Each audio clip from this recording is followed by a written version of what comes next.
It is said of the white snowfield that it is the center of the world, and it is home to terrifying monsters that inhabit its vast snows. Among these monsters, there is a giant white serpent that devours glaciers, a huge gray bear that causes earthquakes, and a cursed rat that corrupts and pollutes the seas. But despite all these horrors, an emperor who once escaped from that place mentioned that the monsters are not the most dangerous thing there. In the heart of the white snowfield, a man confronts a ferocious scorpion-like monster and engages it in a fierce battle, succeeding in eliminating it with swift strikes. After the battle, one of his companions remarks with disdain that what he did is exactly what one would expect from a barbarian, who always flaunts his ignorance as if it were a badge of honor. The silver-haired young man grumbles about how long he has had to spend with these fools, so the girl innocently asks him the meaning of the word ignorance, and whether it's something that can be eaten, prompting him to sigh in despair and tell her to forget it. In another scene, he scolds them for eating food he explicitly warned them not to eat, or they would die. He expresses his astonishment at how they devoured everything in less than a week, to which the girl and the bald man respond by considering what they did an admirable challenge, taking his words as a form of praise. Suddenly, the bald man named Greta falls ill, then collapses unconscious, and the girl frantically tries to wake him up, screaming. Amidst this chaos, the hero thinks to himself that this situation was never what he had wished for. His memories take him back to the past, where he longed to go to a fantasy world full of wonders and magic. To achieve his dream, he quit his job and embarked on an epic journey, where he climbed the highest mountain on Earth, reached its core, and traveled to the southernmost point of the planet. But of course nothing happened. He prayed every night, realizing that reality was far from fantasy, wishing to wake up in the heart of a fantasy world. And one day his prayers were answered. The scene shifts back to the past, where a man is shivering from the bitter cold. His companion advises him to wrap himself in more fur if he doesn't want to freeze to death. It turns out they are part of a group of mercenaries led by a captain, tasked with crossing the white snowfield. One of the men complains that this mission is suicidal no matter how tempting the reward, describing the idea of crossing this place as pure madness. The captain orders them to be silent, reminding them that they all agreed to this mission. The man replies that they didn't know the situation would be this harsh and cold. Inside a warm carriage, an elderly servant asks a young lady named Melina from the House of Akasha if she is okay. She replies that she is fine. Outside, the voices of the guards are heard complaining about the deadly cold, prompting the servant to call them insolent bastards. But Melina defends them, telling her servant not to be so harsh, as they were the only ones who agreed to guard them during their journey across the white snowfield. Afterwards, Melina suggests they should bring the guards inside, as it seems absolutely freezing outside. The servant refuses her request, reminding Melina that she knows very well what inhabits this white snowfield. Melina guesses he means the monsters. The servant begins to tell a story about an emperor who lived long ago, who wished to control the entire world and sought to conquer the white snowfield to achieve his ambition. The emperor led his strongest fighters and soldiers and entered the snowfield himself. After a few years, his empire collapsed and was forgotten by history, and the emperor returned alone after losing all his fighters and soldiers. He looked decades older and spoke like a man who had lost his mind, confirming the existence of monsters in the snowfield. But he added that the most dangerous thing there is not a monster, but the barbarian. He likened the place to a hell from which no one returns alive. The servant tries to say that it's just a legend, but Melina insists that the emperor's words carried weight, as most of the creatures he described were later discovered. The servant smiles and adds that despite this, no one has ever claimed to have seen a barbarian. Melina admits that what he says is true. Outside, the mercenary captain suddenly orders everyone to halt, pointing out that there is something on the horizon.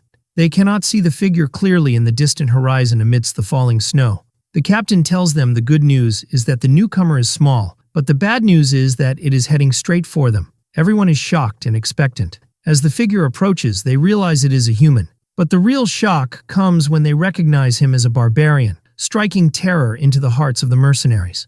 The barbarian approaches and speaks to them, explaining that he couldn't stand the sight of the other barbarians and went out for a walk. He introduces himself as Ketal from the Achin tribe, expressing his surprise at the presence of strangers in the snowfield and considering it a stroke of luck. Ketal guesses they are a group of mercenaries protecting a merchant caravan and suggests they turn back, though he doubts they will. He then asks if their employer is in the nearby carriage. Afterwards, he surprises them with a smile, saying he would like to be hired too. The mercenaries are stunned and ask in confusion what he means. Ketal clarifies his offer. He will help them cross the snowfield. The mercenaries are suspicious, wondering why a legendary barbarian would ask for work, if that's all he wants, and one wonders if this means he isn't hostile. Catal responds to their unspoken doubts, saying that if he were hostile, they would all be dead by now. One of the mercenaries hesitantly asks his captain for his decision. Inside the carriage, the servant and Melina overhear the conversation. The captain tells Melina that the barbarian is asking to be hired as a mercenary, then asks for her decision. When the servant asks the mercenary captain for his opinion on the outcome of a fight, should one occur, the captain strongly advises against it. Upon hearing this, Melina makes her decision and tells the captain to inform the barbarian that they accept his offer. The captain affirms his respect for her decision and goes to inform the barbarian of their agreement. Catal expresses his pleasure at hearing the great news. Suddenly, Catal heads directly for the carriage, to the captain's surprise and horror. Catal tells him there is no need to be afraid. They are just employees, and he needs to speak with the employer directly. The captain warns him that he will not hesitate to deal with him if he tries anything suspicious. Catal remains silent, while one of the mercenaries anxiously asks the captain if it's really right to let him meet her. Another mercenary wonders why they don't try to stop him as guards, to which his companion scoffs that the idea of stopping him is a ridiculous joke. Inside, the servant panics as Melina prepares to go out, but she asks him to remain calm. Catal's voice is heard from outside, asking if he can come in, which shocks Melina. After composing herself, she grants him entry. Inside the carriage, Catal tells the servant he hopes he has calmed down, assuring him he has no intention of harming them. It runs through Melina's mind that the legendary barbarian is standing right in front of her. She greets him nervously, and Catal calmly returns the greeting. Catal comments on the warmth of the carriage, noting that it's difficult to maintain this level of warmth in a snowfield. Melina explains that the warmth comes from magic, and Catal seems satisfied as if he had expected that from this world. Catal gets to the point, explaining that the place is dangerous, and their chances of survival with the current mercenaries are very slim, so he will take over their protection. But he adds that he has one condition, so Melina asks him what he wants. Catal reveals his condition, knowledge from outside the snowfield, specifically the information she possesses. Melina inquires about his request, and Catal assures her she will lose nothing. Melina realizes she has no other choice and agrees. Catal is pleased with her agreement and asks for her name. She introduces herself as Melina from the House of Akasha. He in turn introduces himself as Catal, expressing his pleasure in working with her. The narrative shifts to Catal's inner thoughts, who had longed for a fantasy world, only to wake up one day as a barbarian in a snowfield, with no time to understand why. He remembers that all that existed there was the biting cold and endless powerful monsters, and that he led a tribe, struggled for survival, and endured it all in despair. For countless years, he continuously tried to get out of that miserable snowfield, but an unknown power, appearing as an incomplete quest, prevented him from leaving, as he could only depart after completing it. And just as he was about to give up, people from the outside world would sometimes appear, although he never understood why they would willingly come to such a terrible place. Catal realized that the world outside this miserable snowfield is the world of fantasy and magic he had always longed for. From that moment on, he began to work diligently not just for survival, but for the goal of getting out. He remembers how he crushed monsters and completed the quests given to him one after another, driven by the single thought that he would one day get out. Since he cannot leave this place, the information he gets from outsiders is extremely precious to him. But most of the humans he had met so far either panicked and tried to fight him or went mad. He reflects on how much time has passed since he had a conversation with a civilized person, feeling that talking with Melina is like a healing for his mind after being surrounded by uneducated barbarians. The scene returns to the present, where Catal deduces that they are transporting weapons. Melina asks him in surprise how he knew that. He explains that he can hear the sound of sharp weapons from the carriages, making it obvious, and then asks her if there is a war going on outside. Melina confirms that the Empire and the Kingdom are currently at war, to which Catal comments that the outside world isn't entirely peaceful either. Melina adds that the Great Empire is pushing hard with immense numbers, but the Kingdom does not give in easily, and that swordmasters and heroes are protecting the borders. These terms pique Catal's curiosity, and he asks what kind of power they use. Melina asks if he doesn't know about mysticism, and he replies that he has never left this place. Melina admits she doesn't know the exact details either, but she begins to explain. She clarifies that there is a power called mysticism in the world, and that very few people can feel or use it. These individuals are given power ranks. The third rank refers to those who can only sense the power of mysticism.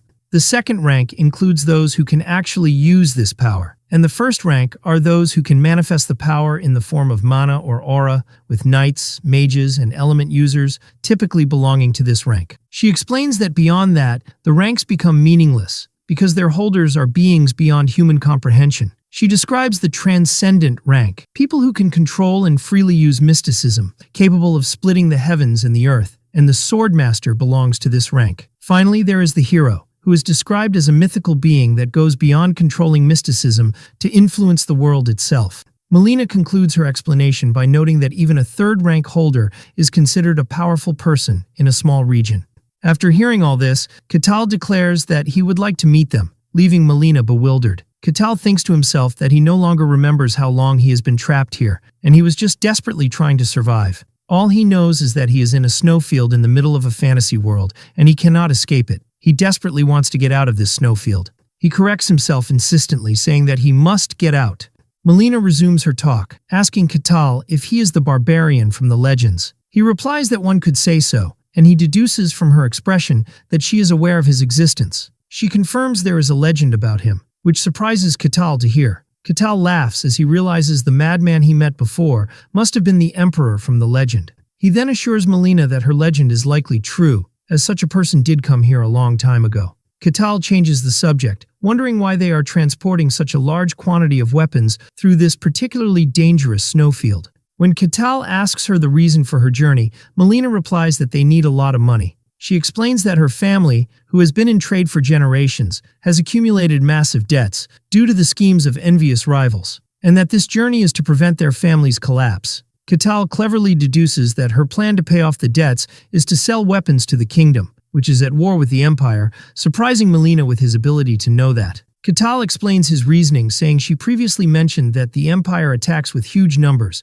meaning it doesn't lack weapons, and therefore it is the kingdom that needs them. And when supply is low and demand is high, prices rise. He concludes that although he doesn't know the value of things outside, the profit must be worth the risk of crossing the snowfield. He also deduces that since they are taking this dangerous route, there must be no other way to reach the kingdom, suggesting their territory's borders touch the Empire's.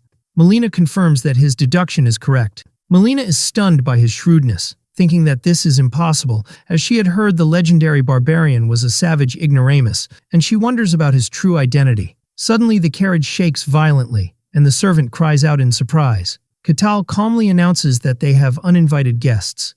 Outside, a huge, deformed monster appears before the mercenaries, and they recognize it as a black slime. Catal asks if that is its name, and Melina confirms it, adding that it is a monster recorded in the archives. She adds that many powerful adventurers have challenged the snowfield over the years, and though few returned alive, they left records of the creatures they encountered, and the black slime appears in most of these records. She then asks Catal if he knows it too. Catal nonchalantly replies that of course he knows it. They are rubbery things that are okay for a snack, describing them as a decent meal. Melina is horrified and asks him in disbelief if he eats them. He asks if she wants to try one and suggests they hunt some, but she refuses in a panic. The black slime prepares to attack, and everyone looks to Catal for help. But Catal clarifies that he has a pact with them to protect their lives, and therefore he will only intervene if there is a real danger. He tells them they can handle this thing themselves, and more importantly, he needs to assess the power level of the outside world for himself. The monster attacks the mercenaries, and the captain orders his men to raise their shields. The mercenaries struggle against the monster's powerful attacks. One of them jumps and tries to finish the monster, but he is thrown away like an insect, causing him to curse the monster's strength. The captain remembers an important piece of information and shouts the attack pattern, explaining that the black slime can only move in straight lines, and orders his men to disperse and coordinate their attacks. His men immediately respond to the order, confirming their understanding of the new plan. The mercenaries execute the captain's plan precisely, dodging the black slime's attacks and delivering their blows simultaneously. The monster screams in pain under the weight of their coordinated attacks. As they continue to stab relentlessly, the captain urges them to keep up the attack without stopping. When the captain realizes that normal attacks are useless, he orders his men to target the nucleus hidden somewhere inside the monster. The captain himself delivers a powerful blow with his glowing sword downwards, cutting through the slime's body. The monster's red nucleus shatters, and its body begins to melt. The mercenaries celebrate their victory, panting, and express their disbelief that they actually succeeded in defeating it. But their celebration is short-lived, as another monster, a giant white wolf, suddenly appears. The mercenaries immediately engage the new threats, with one shouting for them to aim for the neck. Then one of them pounces directly on the wolf. After the battle, one of the mercenaries comments with some arrogance that the white snowfield isn't that dangerous, and that the rumors were probably exaggerated. But the captain warns him not to be complacent, reminding them that they are not even halfway through. The conversation shifts to Catal, with one mercenary wondering if the barbarian is truly strong, pointing out that he is just part of the Emperor's legend and hasn't fought yet. Another adds that Catal, supposedly at the bottom of the food chain here, is relying on them for protection, and suggests they should check his strength. Inside the carriage, silence reigns between Melina and Catal. A mercenary approaches the carriage and asks to speak with Melina. He reminds her that they are mercenaries risking their lives to carry out this mission under their contract with her. Melina expresses her deep gratitude for them accepting this dangerous mission that everyone else fled from just by hearing its details, and that without them, she wouldn't have even been able to try. But the mercenary clarifies that there is one thing bothering him. The barbarian hasn't fought even once. They tell her they wish to confirm if the barbarian truly deserves the special treatment he is receiving.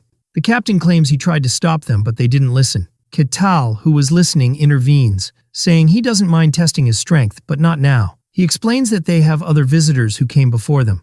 A new ominous voice echoes, expressing its delight at the arrival of weak humans and describing them as a delicacy. Everyone is shocked at the appearance of this new threat. A huge, terrifying white serpent appears, telling them to scream and suffer as they please, as it will add flavor to its meal. The serpent's overwhelming presence causes Melina and the mercenaries to scream in pain.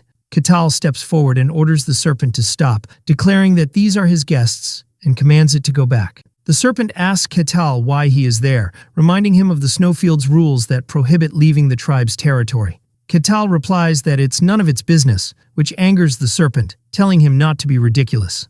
The serpent announces its identity as a serpent, wondering how a barbarian dares to give orders to it, the one promised immortality. Catal sarcastically replies that it then needs to be disciplined, and launches himself at it in a fierce attack. The clash results in a massive explosion of energy, creating a powerful shockwave. Melina screams from the intensity of the blast and its impact. Catal stands over the defeated serpent, saying it's the type that only listens after getting a good beating. Melina watches the scene in awe, and Catal reassures her that he will finish it quickly. Catal unleashes a final devastating attack, annihilating the serpent in a flash of brilliant light. After what happened, the mercenaries who had doubted Catal's power beg for forgiveness, to which he replies that it's okay because he understands it's not easy to trust a stranger. Catal tells Melina he has a question. He notes that, from her clothes and way of speaking, she doesn't seem like just a simple representative of her family, and asks her why she personally undertook this dangerous journey. After some hesitation, Melina reveals she is the first daughter of Velika, a concubine or second wife to Lord Kasakakasha. She explains that her mother, who came for a political marriage, was used and abandoned, a miserable mother with no real power. Melina confesses that she and her mother are considered family in name only, but in reality they are treated like servants, then regrets revealing so much. She confirms that she volunteered for this dangerous journey, adding that someone had to set an example. Catal tells her he understands, describing her as very smart, greedy, and highly ambitious. Suddenly, the exit of the snowfield appears before them. The mercenaries are surprised by the scene before them, seeing green grass, heralding the end of their journey in the snow. Melina thanks Catal, and he tells her they can return through the Empire, as it will be easy after selling the weapons.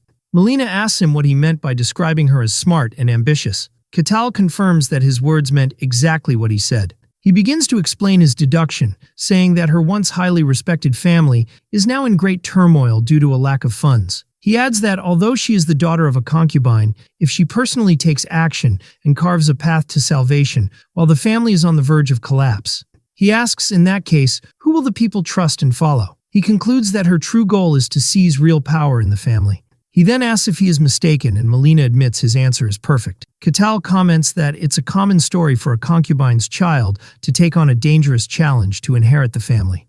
Melina thinks to herself that this barbarian is intelligent, not like the half-baked intellectuals she has met, and imagines what it would be like if his power, which defeated the white serpent without a scratch, became hers.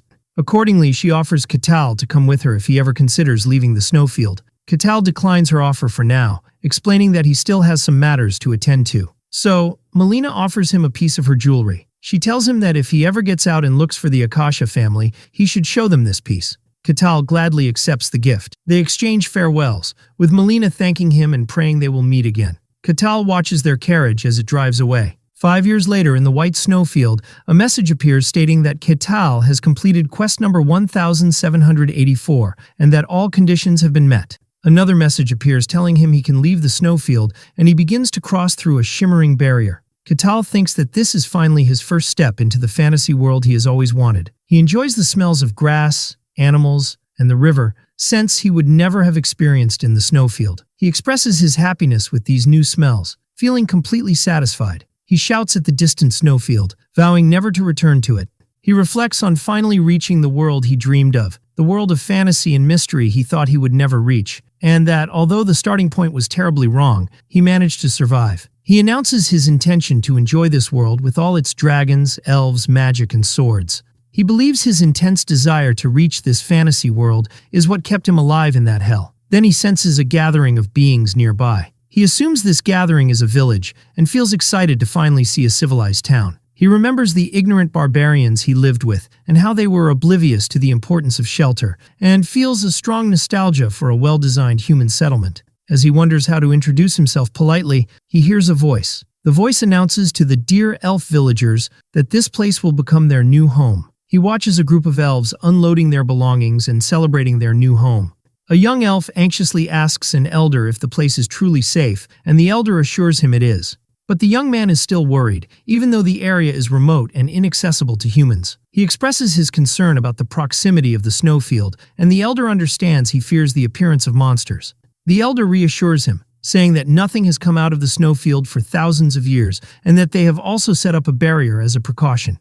He explains that they have placed a magical concealment barrier based on ancient elven magic, making the place look like an ordinary forest, and that as long as the barrier remains, no outsider can reach them. He adds that even if monsters came, they have Her Majesty the Queen, whom even the monsters of the snowfield cannot touch. At that very moment, Katal feels he has torn something as he walks, wondering if there was something in this place, unaware that he has just breached the barrier. As Katal walks through the forest, he wonders how much farther he has to go. Suddenly, he comes across a lost little elf girl. He is overjoyed to see a real elf, one of the fantasy races he had always imagined, and feels that his survival so far has been worthwhile. The little girl was crying and scared, having realized she had wandered too far and lost her way. Katal approaches her and says hello, but the girl panics at his appearance and faints. So Katal catches her. He is puzzled about what to do after she fainted before they could talk, and decides to take her back to her village. He remembers that elves in legends are a peaceful and benevolent race, and hopes that if he returns the child, they will welcome him kindly, and he will experience their hospitality. He was greatly looking forward to this experience. When he arrives at the village carrying the child, a woman, presumably her mother, screams in terror for her child, shocked by the presence of a human there. The elves react aggressively, asking him who he is and how he managed to penetrate their barrier. Katal realizes things are not going as he expected. The child's mother continues to scream.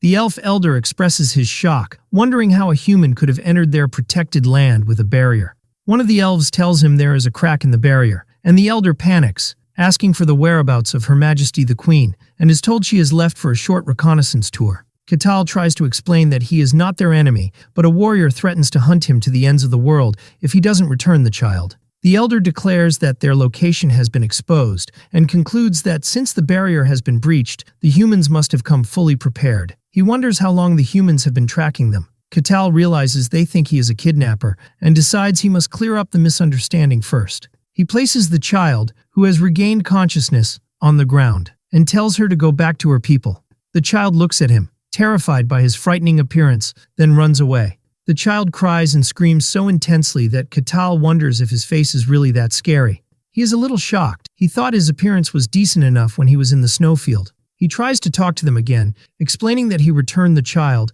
and is not an enemy. But the elder shouts that the hostage has been released and orders everyone to attack, and the elves aim their arrows at him. They shoot their arrows, and Katal wonders if they are even listening to him. Katal reflects on the situation. In legends, elves are a kind, nature-loving, and peaceful race, but the real elves he has met are violent and savage. He concludes that elves, in the end, are a race that lives in nature, which means their way of life might be more brutal than he had imagined. He concludes that nature is a world of survival of the fittest, far from peaceful, and in that sense, the elves' brutality can be understood. As arrows rain down on him and bounce off his body harmlessly, he calmly accepts that this is reality.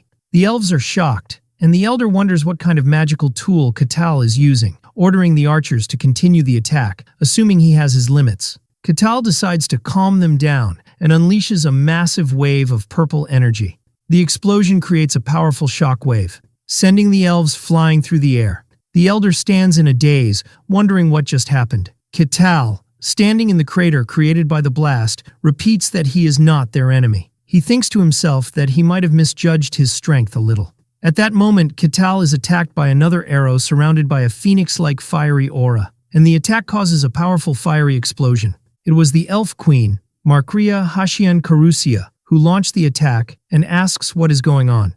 The elder informs her that a human has attacked them. The queen concludes that what she feared has happened and that this place is no longer safe. Catal tries to speak with her, hoping she will listen to his story. The elder is stunned that Catal is still standing after taking a direct hit from Her Majesty. The queen asks Catal if he is another powerful enemy who has come to harm them. She declares that humans are despicable creatures and introduces herself as the Queen of the Leaf Tribe. She aims a glowing arrow at him, vowing that he will pay dearly for daring to covet them. Catal feels frustrated, wondering why they can't even talk even though they speak the same language, and whether she is intentionally ignoring him or if the relations between humans and elves are just that bad. He decides that using force is unavoidable, remembering the lesson he learned in the snowfield. If they don't listen, beat them until they do. The queen releases her magical arrow. The arrow transforms into a massive spectral dragon head and heads towards Catal. Catal prepares for a counterattack, gathering energy in his fist. He punches the spectral dragon with his fist, creating a massive explosion. The queen is shocked by the result. Catal looks at his fist and comments with regret, suggesting he might have overused his power, and the queen is thrown backward. The queen falls to the ground, defeated. Catal thinks that perhaps he should have controlled his power more. The queen realizes from this brief clash that her opponent is strong, at least at a transcendent level, and wonders why someone so powerful is here. The elf queen recognizes Catal's power and orders her people to leave the area immediately for their safety.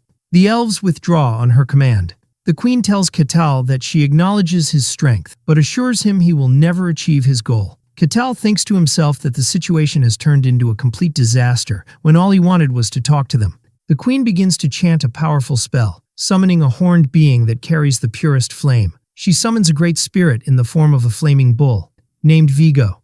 Excitement fills Catal, who thinks that the creatures in the snowfield were terrifying and strange, but this is a real summoning. He remembers that although some creatures in the snowfield had a fantasy-like appearance, most were hideous. But this creature before him, a bull with flaming horns, is completely different. He thinks excitedly that this is a true spirit and this is true fantasy. The queen orders Vigo to eliminate the enemy, but the high-level fire spirit mutters that summoning contracts are nothing but a nuisance and a hassle. The queen orders him to be silent. She thinks to herself that powerful spirits are usually old and arrogant, and that she would not have succeeded in making this contract without the help of another tribe, and she never expected to have to summon him in this way. She again orders Vigo to fulfill his contract. Vigo asks if the contract requires killing the human before him, but he suddenly hesitates when he notices something strange about Catal. He looks at Catal's intimidating aura and wonders if he is truly human.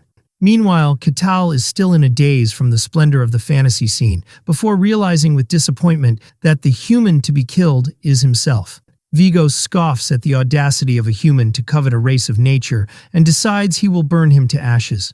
Vigo charges towards Catal. Catal prepares to block the attack. Suddenly, the queen winces from the impact of a shockwave. When she opens her eyes, she is shocked to see Catal had easily blocked Vigo's attack and grabbed his horn. Catal smiles and thinks that he feels more at ease seeing a monstrous form because he doesn't hesitate to beat it to death. The queen watches the scene in horror. Catal unleashes a devastating attack that causes a massive explosion, destroying the forest, the surrounding rocks, and its echo reaches the atmosphere. The queen screams from the force of the explosion.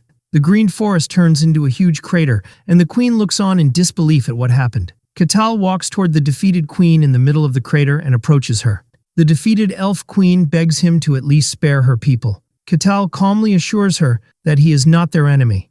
The queen is shocked, unable to speak. After long talks, the elves finally accept that he was not really their enemy. The queen offers a formal apology to Ketal, admitting that they were too quick to judge him. She feels deep regret, realizing how rude they were when they mistook the person who returned the lost child for an enemy. Ketal tells her he understands their position, especially since they were driven from their homes by humans, but he admits he was saddened that no one listened to him. The queen confirms with him again that he was not one of the humans chasing them, and Ketal explains that this is the first time he has seen an elf, as there are none in the white snowfield. The queen is shocked at the mention of the snowfield and recognizes him as the Ashen Barbarian, and Ketal confirms that this is the name strangers call him. The queen expresses her disbelief, having thought it was impossible for humans to survive there. She asks him worriedly if his coming from there means that others can come too. Ketal answers that he doesn't know for sure, but he doesn't think anyone else will get out the same way he did. He explains that there are rules in the snowfield that not even powerful beings like dragons can break, and that for some reason, he was the only one able to escape through something called a quest, believing his case is a rare exception. The queen is relieved, then Ketal asks her about the state of her summoned creature. He bluntly reminds her that the bull was split in half. The queen reassures him that there is no need to worry, as spirits are beings of nature, and it has simply returned to the spirit world. And feeling sorry for her rudeness, she asks if he desires anything, promising to grant his wish. Ketal thinks about the concept of a spirit and asks if non-elf beings can make a contract with one.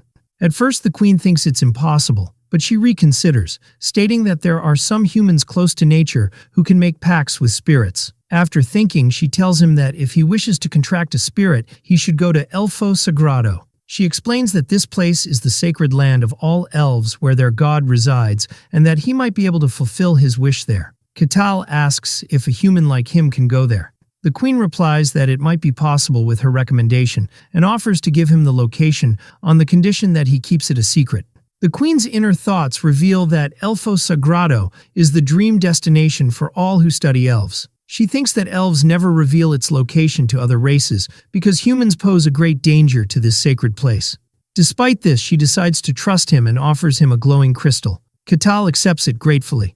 The queen explains that even if he reaches the area, their god will surely test him.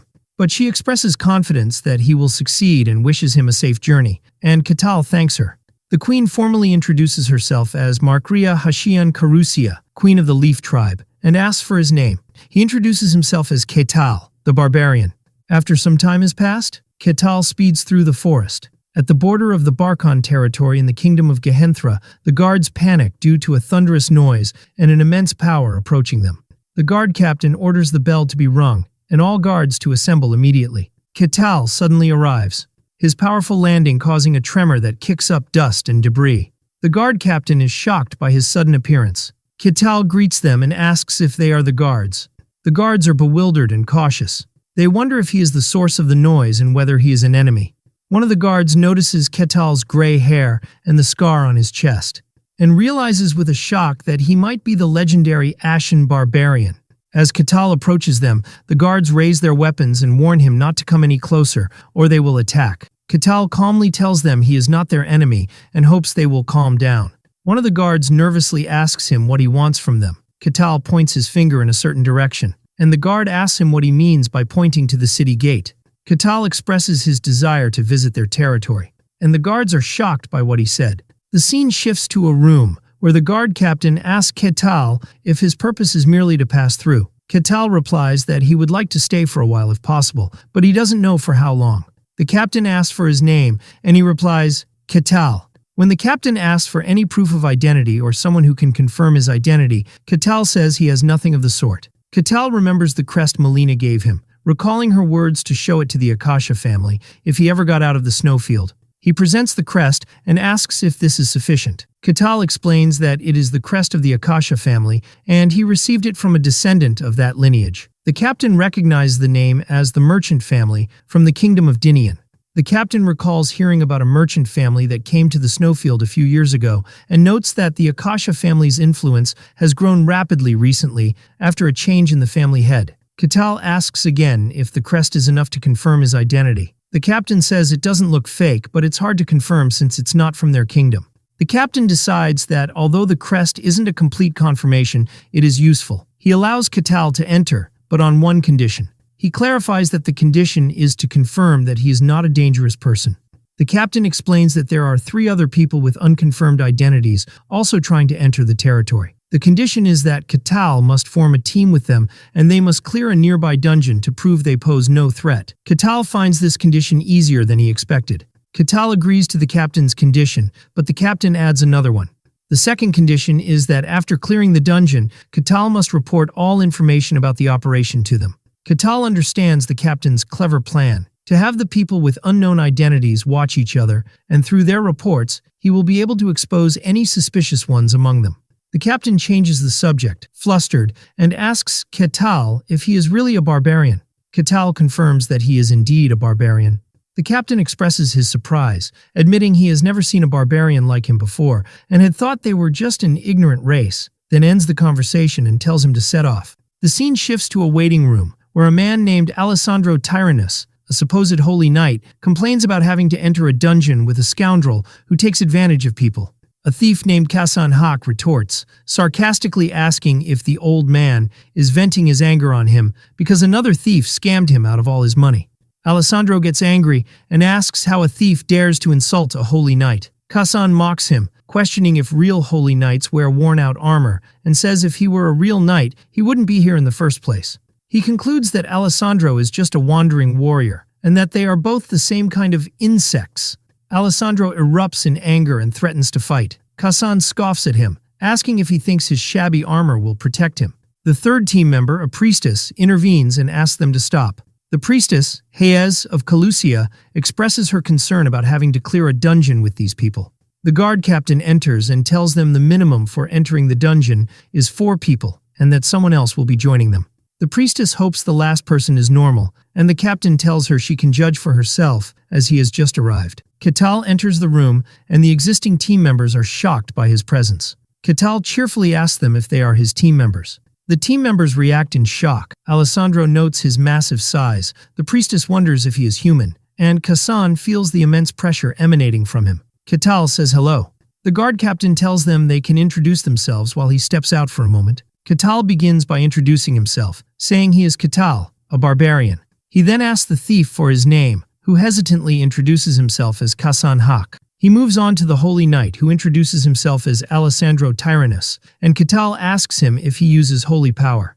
Alessandro nervously explains that he is a somewhat special holy knight and cannot use it. The priestess introduces herself as a priestess of Calusia, the god of lies and deceit. Katal asks her why her identity isn't confirmed since she is a priestess. She explains that the god she serves is not highly regarded. After the introductions are complete, the guard captain announces that if they are ready, they should set off. Silence and tension fill the air as the team makes their way.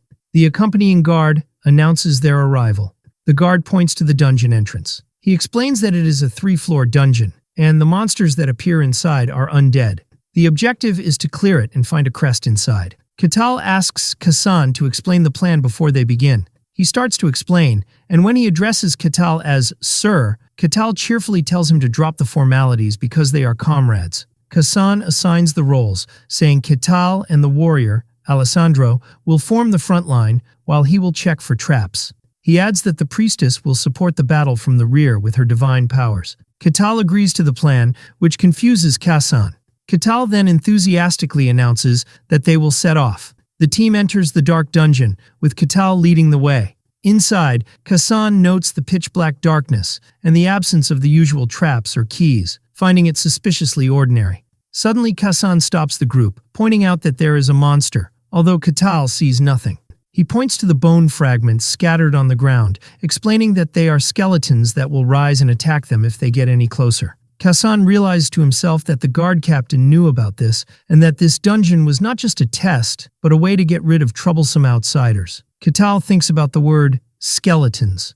Alessandro explains that skeletons are powerful monsters that keep moving even if they are injured or their limbs are cut off. He adds that their defense is high because they are made of bone, making the dungeon's difficulty higher than expected. Kasan takes the lead again, telling the priestess to prepare her divine power, Alessandro to ready his shield, and Katal to get ready as well. He explains that his role is to exploit opportunities during the fight, and advises them to target the skeleton's weak point, the neck, and to strike it multiple times due to its toughness. Katal thinks that Kasan is a good leader.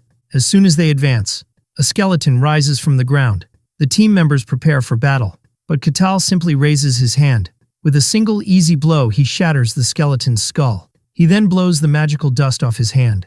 The rest of the team is completely stunned. Katal comments to Kassan that he was right. The skeletons don't move after their heads are crushed. Kassan laughs nervously and explains that's not what he meant. Smashing a skeleton's bones with a single blow is nearly impossible, even for skilled swordsmen, unless they can use aura, which means Katal's strength is beyond comprehension. Kassan continues his thoughts, explaining that the only way to defeat a skeleton enhanced by dungeon magic is to repeatedly attack its neck to sever the neck bone, much like felling a tree. He concludes that what Katal did, shattering the skeleton's head and turning it to powder with a single blow, is logically impossible. He admits to himself that he knew Katal was strong from the first moment, but he never imagined he was this strong. The team members look at Katal in shock, and Alessandro wonders if he is really human. Katal simply says they should keep moving forward. The rest of the team immediately responds, agreeing nervously, and Katal finds their sudden haste amusing. As they continue on their way, Katal plays with a skeleton's skull. Suddenly, a large group of skeletons confronts them, and everyone prepares for a tough battle. But Katal stops them and asks for a favor. He asks to handle these skeletons himself, justifying it by saying he has some things he wants to check. The team members immediately agree, awed by his power. Katal thanks them. Alessandro wonders what he intends to do. Katal approaches the skeletons, finding their structure interesting. One of the skeletons begins to attack him, and he seems to be analyzing its movements and structure. He then addresses one as if it were a training partner, asking it what it will do now. The skeleton attacks him with its sword. Katal easily dodges the blow. He then grabs the skeleton's hand and asks with a smile what it will do about this. He then breaks the skeleton's arm with his bare hands, and the skeleton is surprised by what happened and feels insulted. He then skillfully catches its fallen sword with his other hand. Katal mocks the situation, commenting on the skeleton's ability to switch hands. When the skeleton attacks, Katal grabs its hand again. He then breaks the blade and dismantles the skeleton's arm. The skeleton continues to attack, but Katal dodges it with ease. He blocks the skeleton's direct blow with his hands, smiling and expressing admiration for the skeleton possessing intelligence. One of the team members groans in disbelief. Alessandro is completely stunned as he realizes the reality of Katal's seemingly impossible strength. Alessandro thinks to himself that this is a true barbarian. Katal removes the skeleton's skull and then crushes it under his foot. He then apologizes to the team for keeping them waiting, but the team members, now in a state of awe, tell him he can do whatever he wants. When Katal suggests they continue, the team nervously agrees. They reach the entrance to the second floor. An exhausted Kassan suggests they take a short break. Katal agrees, much to Kassan's relief. During their break, Katal says he has some questions about the dungeon. The priestess Hayez invites him to ask. Katal begins his talk by shyly admitting that he lacks a lot of knowledge. Hayez encourages him, saying that the desire to learn is a wonderful quality, and asks him what he is curious about. Katal notes that the dungeon was very close to the territory. He asks if the presence of dungeons and monsters near where people live isn't a problem. Hayez explains that dungeon monsters don't usually come out, and that although there are exceptions, they are dealt with beforehand. Kassan adds that dungeons appear naturally, sometimes as caves or towers. He points out that most of them appear near large population centers. Hayez adds that when a dungeon appears, the territory assesses its danger level, and then people like them are sent to deal with it. Katal asks if they appear within the territory itself, and the priestess clarifies that they appear at a certain distance from populated areas. Katal then asks if there is a reward for successfully clearing the dungeon. Hayez confirms this, explaining that there is usually a boss on the top floor, and defeating it grants various rewards, and that the rewards in a dungeon of this level would be very good. Katal smiles and thinks that it's like a game, and when Hayez asks him, he claims he was talking to himself. He asks one last question: who makes these dungeons?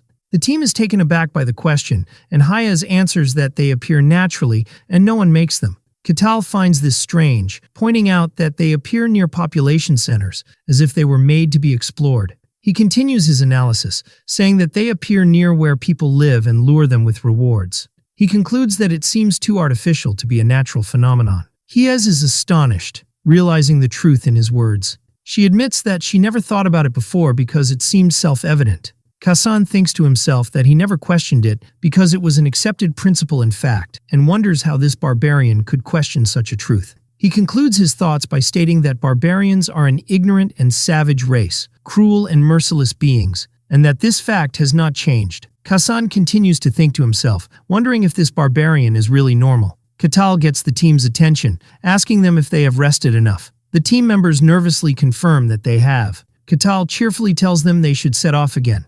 The team ventures deeper into the dungeon. They encounter something, and Katal asks about it. Kassan explains that it's a treasure chest, one of the labyrinth's rewards, and tells Katal he can have it if he can open it.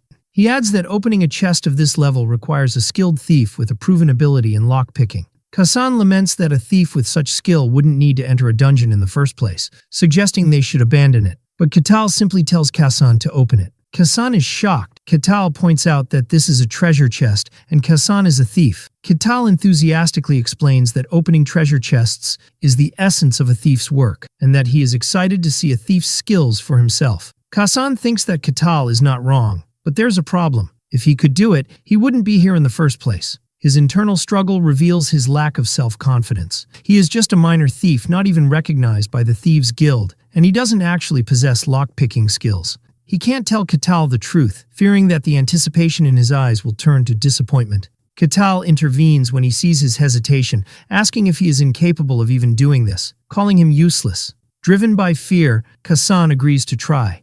As he works, he feels Katal's piercing gaze from behind him, thinking in terror that he won't survive if he fails. He desperately tries to remember the skills he saw another thief use when he was working as his porter. He puts his life on the line and focuses with all his might. Katal looks at him, puzzled by this intense effort. With a click, Kassan succeeds, announcing with tears in his eyes that the chest is open. Hiez expresses her genuine admiration, saying it's amazing, and that she never expected to see a skilled thief open a treasure chest herself. Katal congratulates him on his impressive work. Kassan goes through a moment of existential crisis. He had always prided himself on doing his best to survive, but at this moment, he questions this belief for the first time in his life, wondering if he has truly been doing his best all this time, and with that, Kassan loses his pride. Katal asks about the value of the treasure, and Kassan estimates it's enough for an average family to live comfortably for about a month. Katal asks Kassan to organize the rewards. As Kassan begins to sort the treasure, he suddenly screams in terror. The team cautiously advances and continues on their way. They find another skeleton lying on the ground, and Katal tells them to wait. Katal notices 4 skulls, deduces there are 4 skeletons in total, and announces that he will take care of 3 of them. The team is stunned. Katal tells them with a smile that he will leave the last skeleton for them. Kassan realizes this is a real fight and a test for them, and the rest of the team understands the situation and agrees. The skeletons begin to assemble themselves from a pile of bones, a sight Kassan finds terrifying. The 4 skeletons rise to face them. Kassan orders everyone to engage, and the priestess Hiez begins to chant her prayer. The skeletons rush towards them. As one leaps towards Kassan, Katal grabs the rest of the skeletons, telling them not to spoil this rare scene.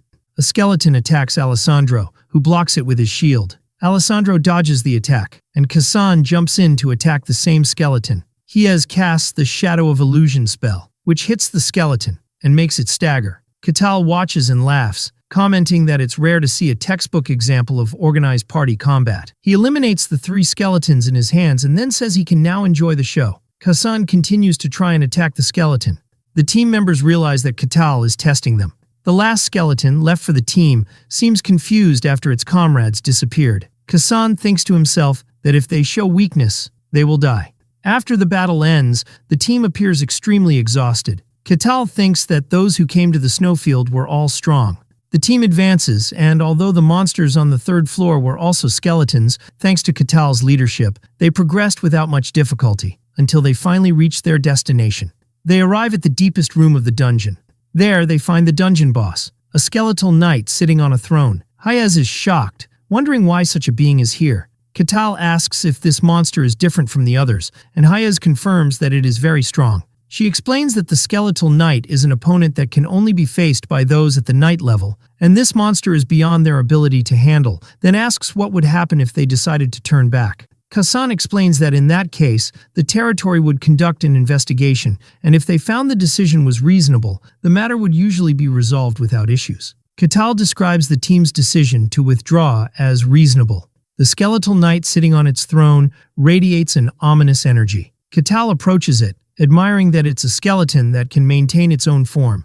The skeletal knight rises from its throne and draws its sword. Hiez warns of its danger. She tries to block the blow it unleashed with a shield, but it shatters, so Alessandro intervenes to block the blow with his shield. The shockwave knocks the team members back, but Catal remains standing, unaffected. Alessandro expresses his disbelief at the power of that single attack. The skeletal knight rushes towards Catal. Catal calmly watches its approach. With a single blow, he completely obliterates it, and the skeletal knight shatters entirely. The rest of the team is completely stunned. Catal dusts off his hands and simply asks if that's all.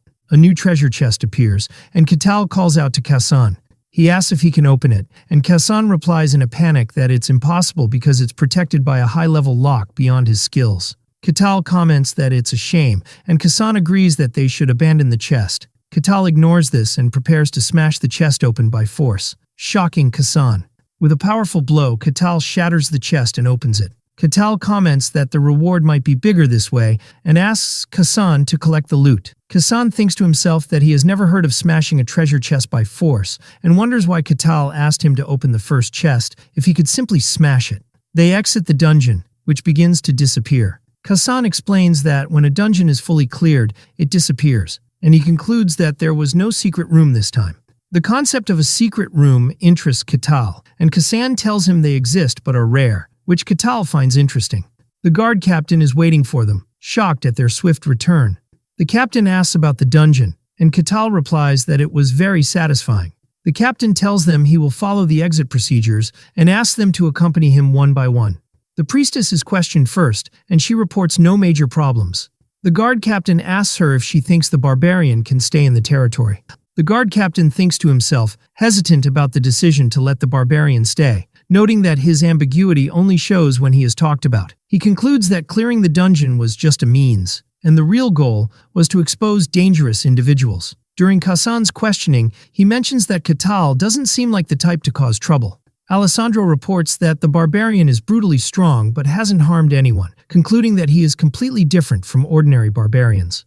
When Catal is questioned, he praises his team members, commending Kassan for his excellent work in disarming traps and trying to open the chest, Alessandro for holding the front line as a warrior, and Hiez's prayers that supported them in battle. The captain finds this mutual praise unusual, as strangers forced to work together usually don't end up praising each other. The captain makes his decision and grants them permission to enter, but warns them they will be expelled if they cause any trouble. He then gives them the reward for clearing the dungeon and asks them to divide it among themselves, which impresses Kassan, who notes that guards sometimes seize the reward for themselves. Catal cheerfully announces that the reward should be divided fairly. The other members are confused and refuse their share, saying they are fine without it.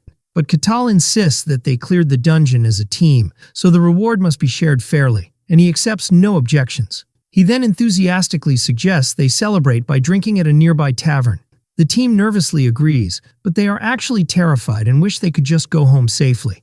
As the team enters the territory, the captain thinks about the report he will file, focusing on the fact that a barbarian eliminated a skeletal knight in a single blow. He concludes that Catal is no ordinary barbarian, but brutally strong, at least at the knight level, and that he is an anomalous and legendary being.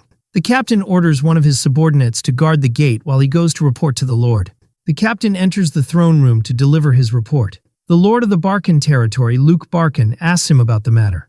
The captain informs him of the appearance of a barbarian in the territory. When the Lord asks if he granted him permission to enter, the captain confirms, explaining that he saw no major problem with him.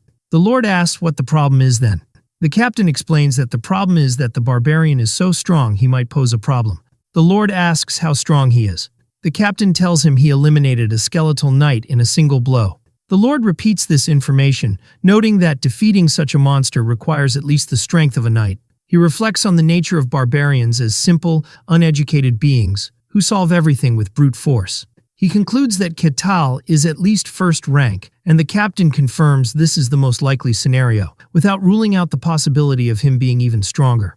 The Lord considers that the presence of a warrior this powerful, a barbarian who believes might is right, will cause a headache. He orders him to be summoned. He explains that the mere presence of someone so powerful wandering the territory is a risk in itself, and that he would rather see him for himself despite the potential danger. When the captain expresses concern for the Lord's safety, the latter reassures him that he has his own knight.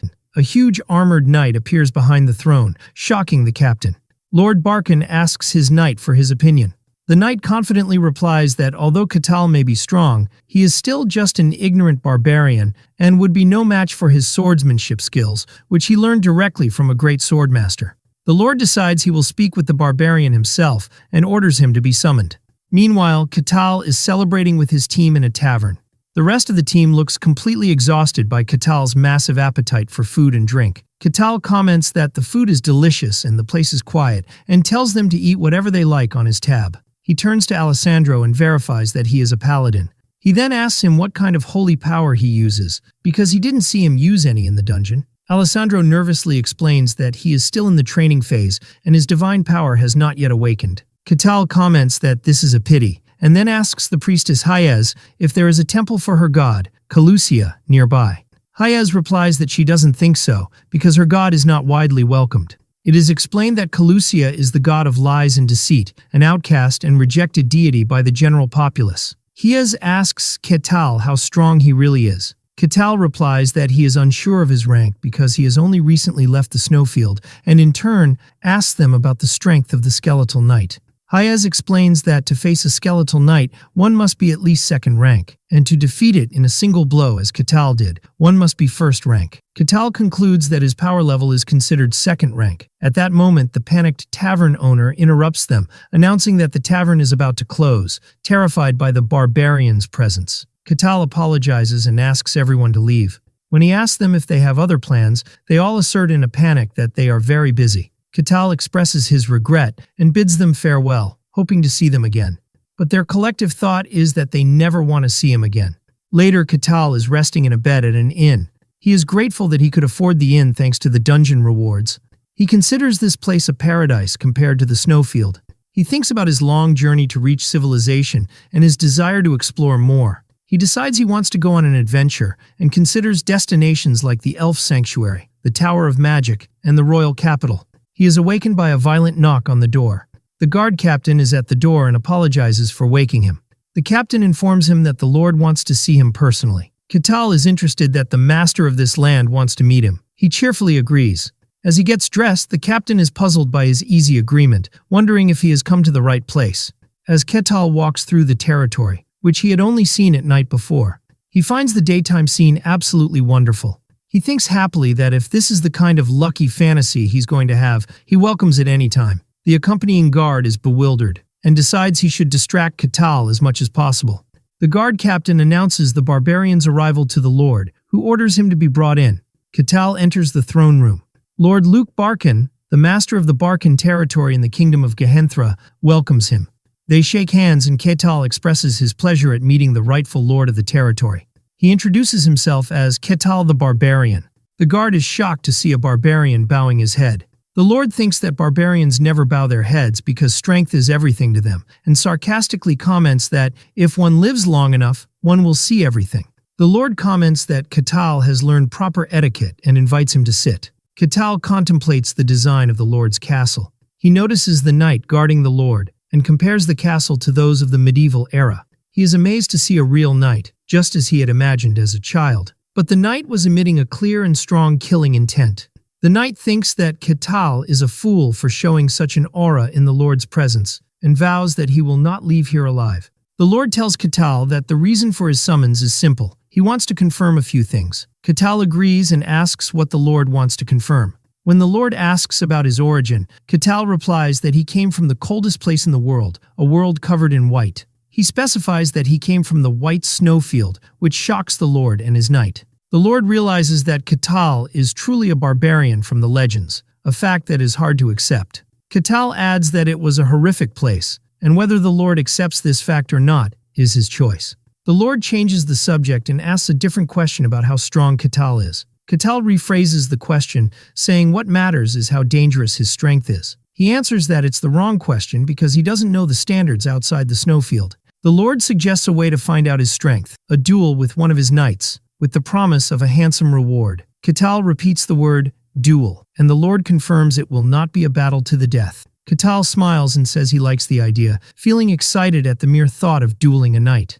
His thoughts reveal his immense excitement, not just to duel a knight, but a knight from a fantasy world, a being who uses mysterious power and aura. Katal thinks excitedly that he is really looking forward to this duel, considering it a chance to witness a real knight's skills up close.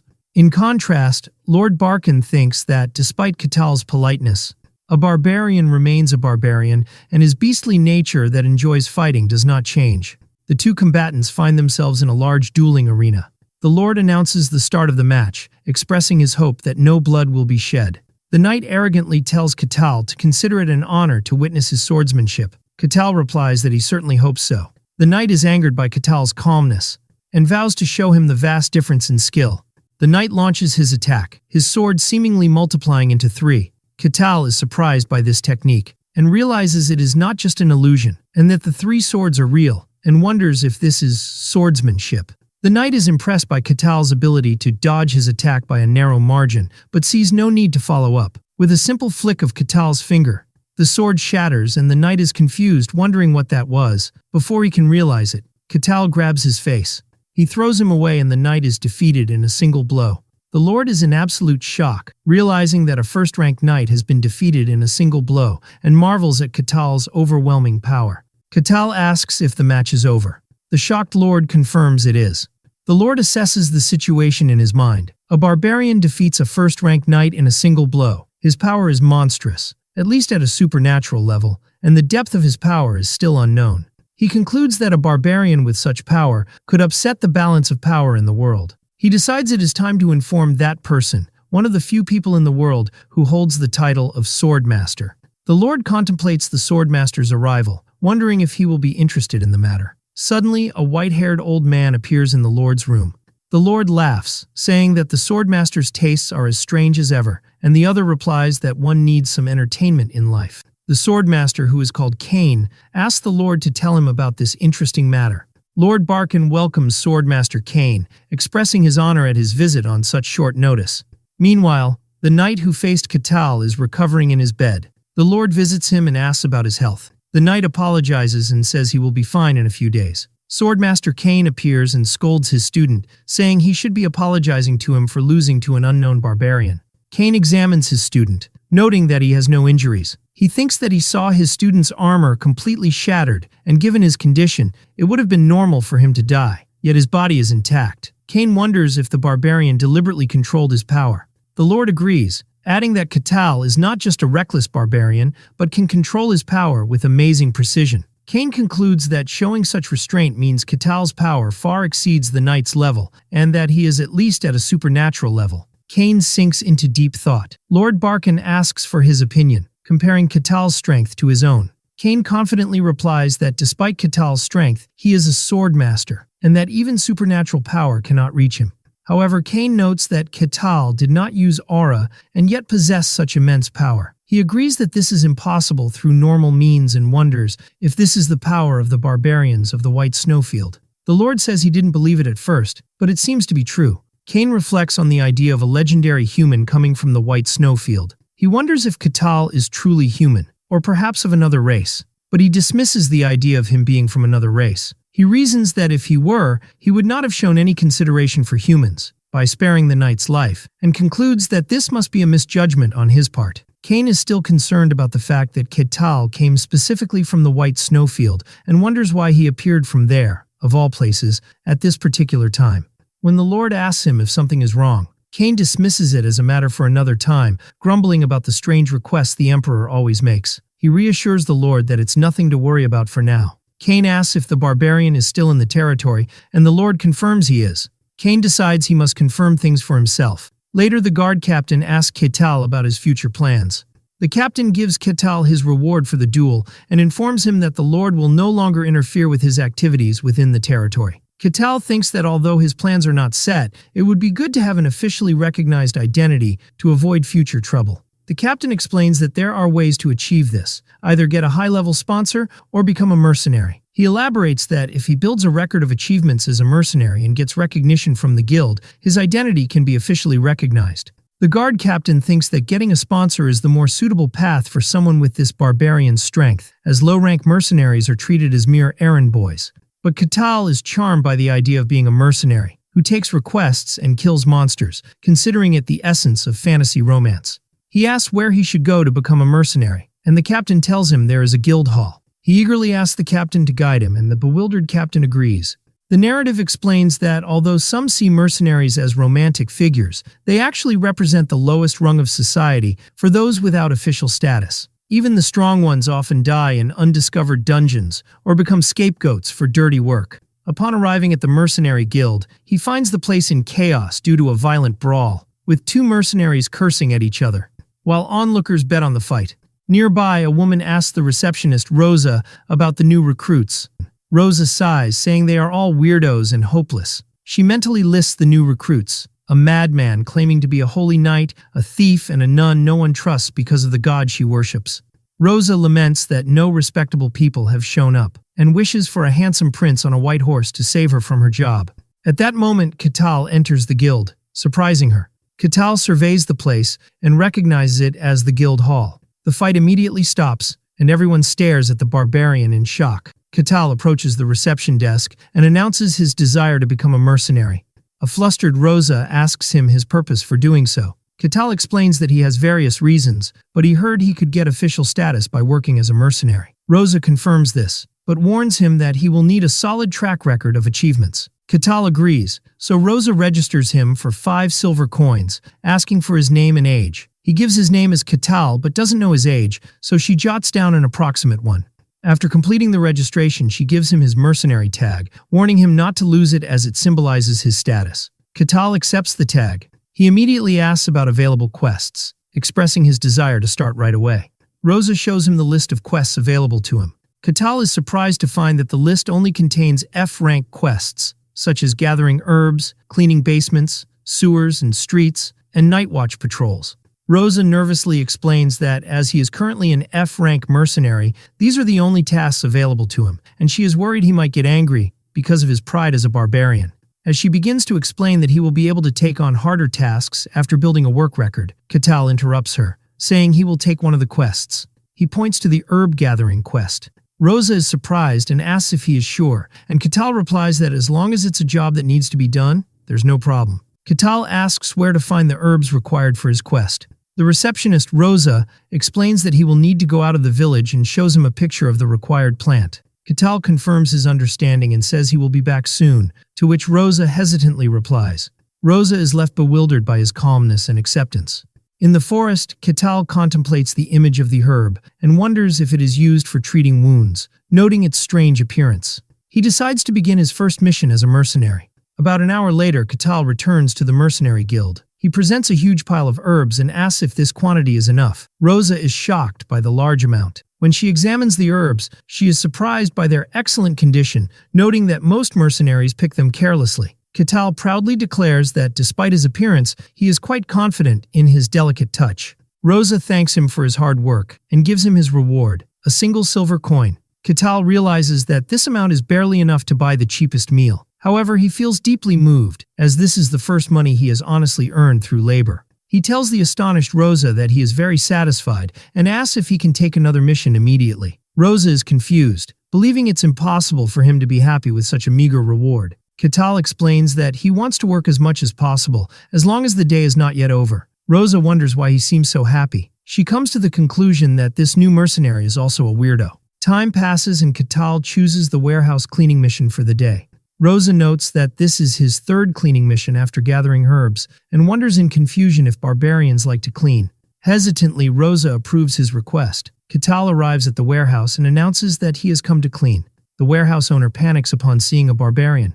The task of cleaning the warehouse and moving the goods was easy for him. His next task was street sweeping. Although controlling his strength was difficult at first, he completed the task without major issues. Someone was watching him from afar through a scope. The observer wonders why Catal is acting this way, as he is aware that Catal is at least supernaturally strong, a man whose power could affect an entire kingdom. The observer continues to think in confusion. This barbarian, who is supposed to solve everything with force, is doing menial jobs. What's stranger is that he's not doing them half-heartedly, but taking them seriously. While the observer is completely bewildered, Catal feels satisfaction and accomplishment from his simple work. Later, Catal receives his pay. Rosa tells him this is his reward for completing 15 missions, which is 15 silver coins. Catal thanks her and tells her he will be back the next day to start his 2nd day in civilization. Catal walks through the city, enjoying the sights of daily life. He spots a building that turns out to be a library. When he enters, the librarian panics. He asks her if she minds him reading some books, which only increases her terror. Catal begins to read quietly. The swordmaster watches him in confusion, wondering if the barbarians of the snowfield are more civilized than others. Catal discovers from a history book that the Empire has won the war. He connects this information to Melina's visit a few years ago, who was on her way to sell weapons to the kingdom that lost the war. He reads that the Empire is now a dominant power, and that the kingdom of Barkan, where he is essentially a vassal state. The book goes on to explain that the Empire has swallowed half of the human world and continues its aggressive expansion. Catal thinks about the idea of world domination. He decides that's enough of human affairs and turns to what he really wanted to study: non-human races. He picks up a book that collects information on non-humans, realizing that the fantasies written in it are existing realities in this world. Catal continues his reading, learning about MANHWA, the tunnels of the dwarves, and the richest caves in the world. He reads about the fairy village Pizarabia and the sky city of the Celestials, Lagmeria. Then he reads about Elfo Sagrado, the sacred sanctuary of all elves whose location no one knows. Catal thinks that thanks to the information he got from the elf queen, he now has what it takes to enter this sanctuary. He is surprised to read that there are other places similar to the White Snowfield. The book describes demonic realms, places that do not allow human presence and are filled with twisted and deformed beings, and mentions that there are 5 particularly vast realms. These 5 realms are the Silent Forest, the Abyss, the Deep Sea, the Bottomless Pit, and the White Snowfield. The book states that terrifying beings called the Others inhabit these realms but cannot cross over into the human world. Catal marvels at the vastness of this world, as the snowfield alone was immense. He decides that this is all he can learn here and prepares to leave. He thanks the terrified librarian, who stammers a reply. Later, Catal returns to the Mercenary Guild and asks Rosa about today's missions. Rosa hands him the quest list. Meanwhile, Swordmaster Kane, who has been observing Catal for the second day, concludes that he is truly strange and decides he must meet him personally. Later that evening, Catal walks happily, having completed another 12 missions. He thinks that the small tasks are accumulating, and at this rate, the day he is recognized as a true mercenary will come soon. Suddenly, he feels someone following him and stops. He turns to face a hooded figure, Kane. Kane is shocked that Catal noticed him. Catal asks the person who has been following him all day about their purpose. Kane thinks to himself how Catal could have possibly noticed him. He is stunned because he had concealed his presence with aura, something that even those with the sharpest senses are not supposed to notice. When Catal sees the hooded figure's silence, he assumes it's a thief and prepares to fight, which confuses Kane. Catal thinks that even in safe places there are thieves. Kane panics, thinking that Catal won't believe him if he tells him he is a swordmaster. In contrast, Catal sees this thief as an opportunity to get a good achievement for his mercenary record. Kane is bewildered by the misunderstanding. He then realizes that this situation could be a good opportunity. Since Catal is mistaking him for a thief, he can use the direct confrontation to learn about his true strength and identity. The confrontation between Catal and Kane begins. Suddenly, Catal disappears from before Kane's eyes. Catal instantly appears behind Kane, who is shocked. Kane realizes that if he had stayed put, Catal would have grabbed him by the neck. Kane uses a burst of energy to quickly move away, and Catal comments on his speed. Kane is shocked, realizing he was almost caught, and even more surprisingly, he felt no flow of aura from Catal. Catal finds it interesting that Kane was able to move so quickly with a purely human body. Kane decides this is no longer a test, and that he will use his full power. Kane attacks, but Catal easily dodges him. Kane is shocked again because he couldn't react even after expanding his senses. Catal grabs Kane's arm, who feels an immense force as if his whole body is being pulled by force. In pain and unable to match him in strength, Kane decides to release his full power. Green light mana envelops Kane's body, surprising Catal. The force compels him to retreat, while Kane looks at the energy in his hand. Catal still believes Kane is a thief, and comments that thieves these days have various techniques. Kane tells him to stop this nonsense. Kane thinks to himself how Catal is mistaking manifested mana, a level only the best can reach, for a thief's technique. He concludes that Catal genuinely believes this. Kane explains to himself that manifested mana can tear through solid steel, and a human body should be torn apart on contact, but Catal didn't get a single scratch. Kane marvels at Catal's ability to withstand it with his bare body, while Catal comments that Kane is using something interesting. Kane decides to end it and draws his sword, but Catal stops him with his finger before he can draw it. Cain tries to pull the sword with all his might against Ketal's finger, but he is unable and is shocked and desperate, realizing that this is the end of the line for him. Ketal looks at the defeated Cain, thinking that this is what thieves are like in this fantasy world. The guard captain arrives at the scene completely confused, wondering what is happening and why Swordmaster Cain is here. When he sees the scene, he assumes the barbarian has attacked the Swordmaster. Ketal tells him that he has caught this thief. Then, holding the defeated Cain, he asks if turning him over to the guards will count as work experience as a mercenary. The guard captain watches the scene in shock, disbelieving that Swordmaster Cain, someone who has reached the rank of the Transcendent, has been captured in such a humiliating way by the barbarian. The captain tries to explain that Cain is not a thief, while Ketal assumes they are acquaintances. The guard pays his respects to Swordmaster Cain, the only swordmaster in the kingdom of Gehenthra. Ketal asks in confusion if this thief holds such a great title. He insists that Cain is a thief who attacked him for his silver coins. The captain asserts that this person is the swordmaster and that he couldn't mistake his face, to which Ketal replies by asking if he is a magician using a disguise spell. The captain replies that a high-level magician who could do such a thing would be respected just as much as a swordmaster, prompting Ketal to wonder if swordmaster is just another name for thieves. The captain once again affirms that Cain is truly the swordmaster.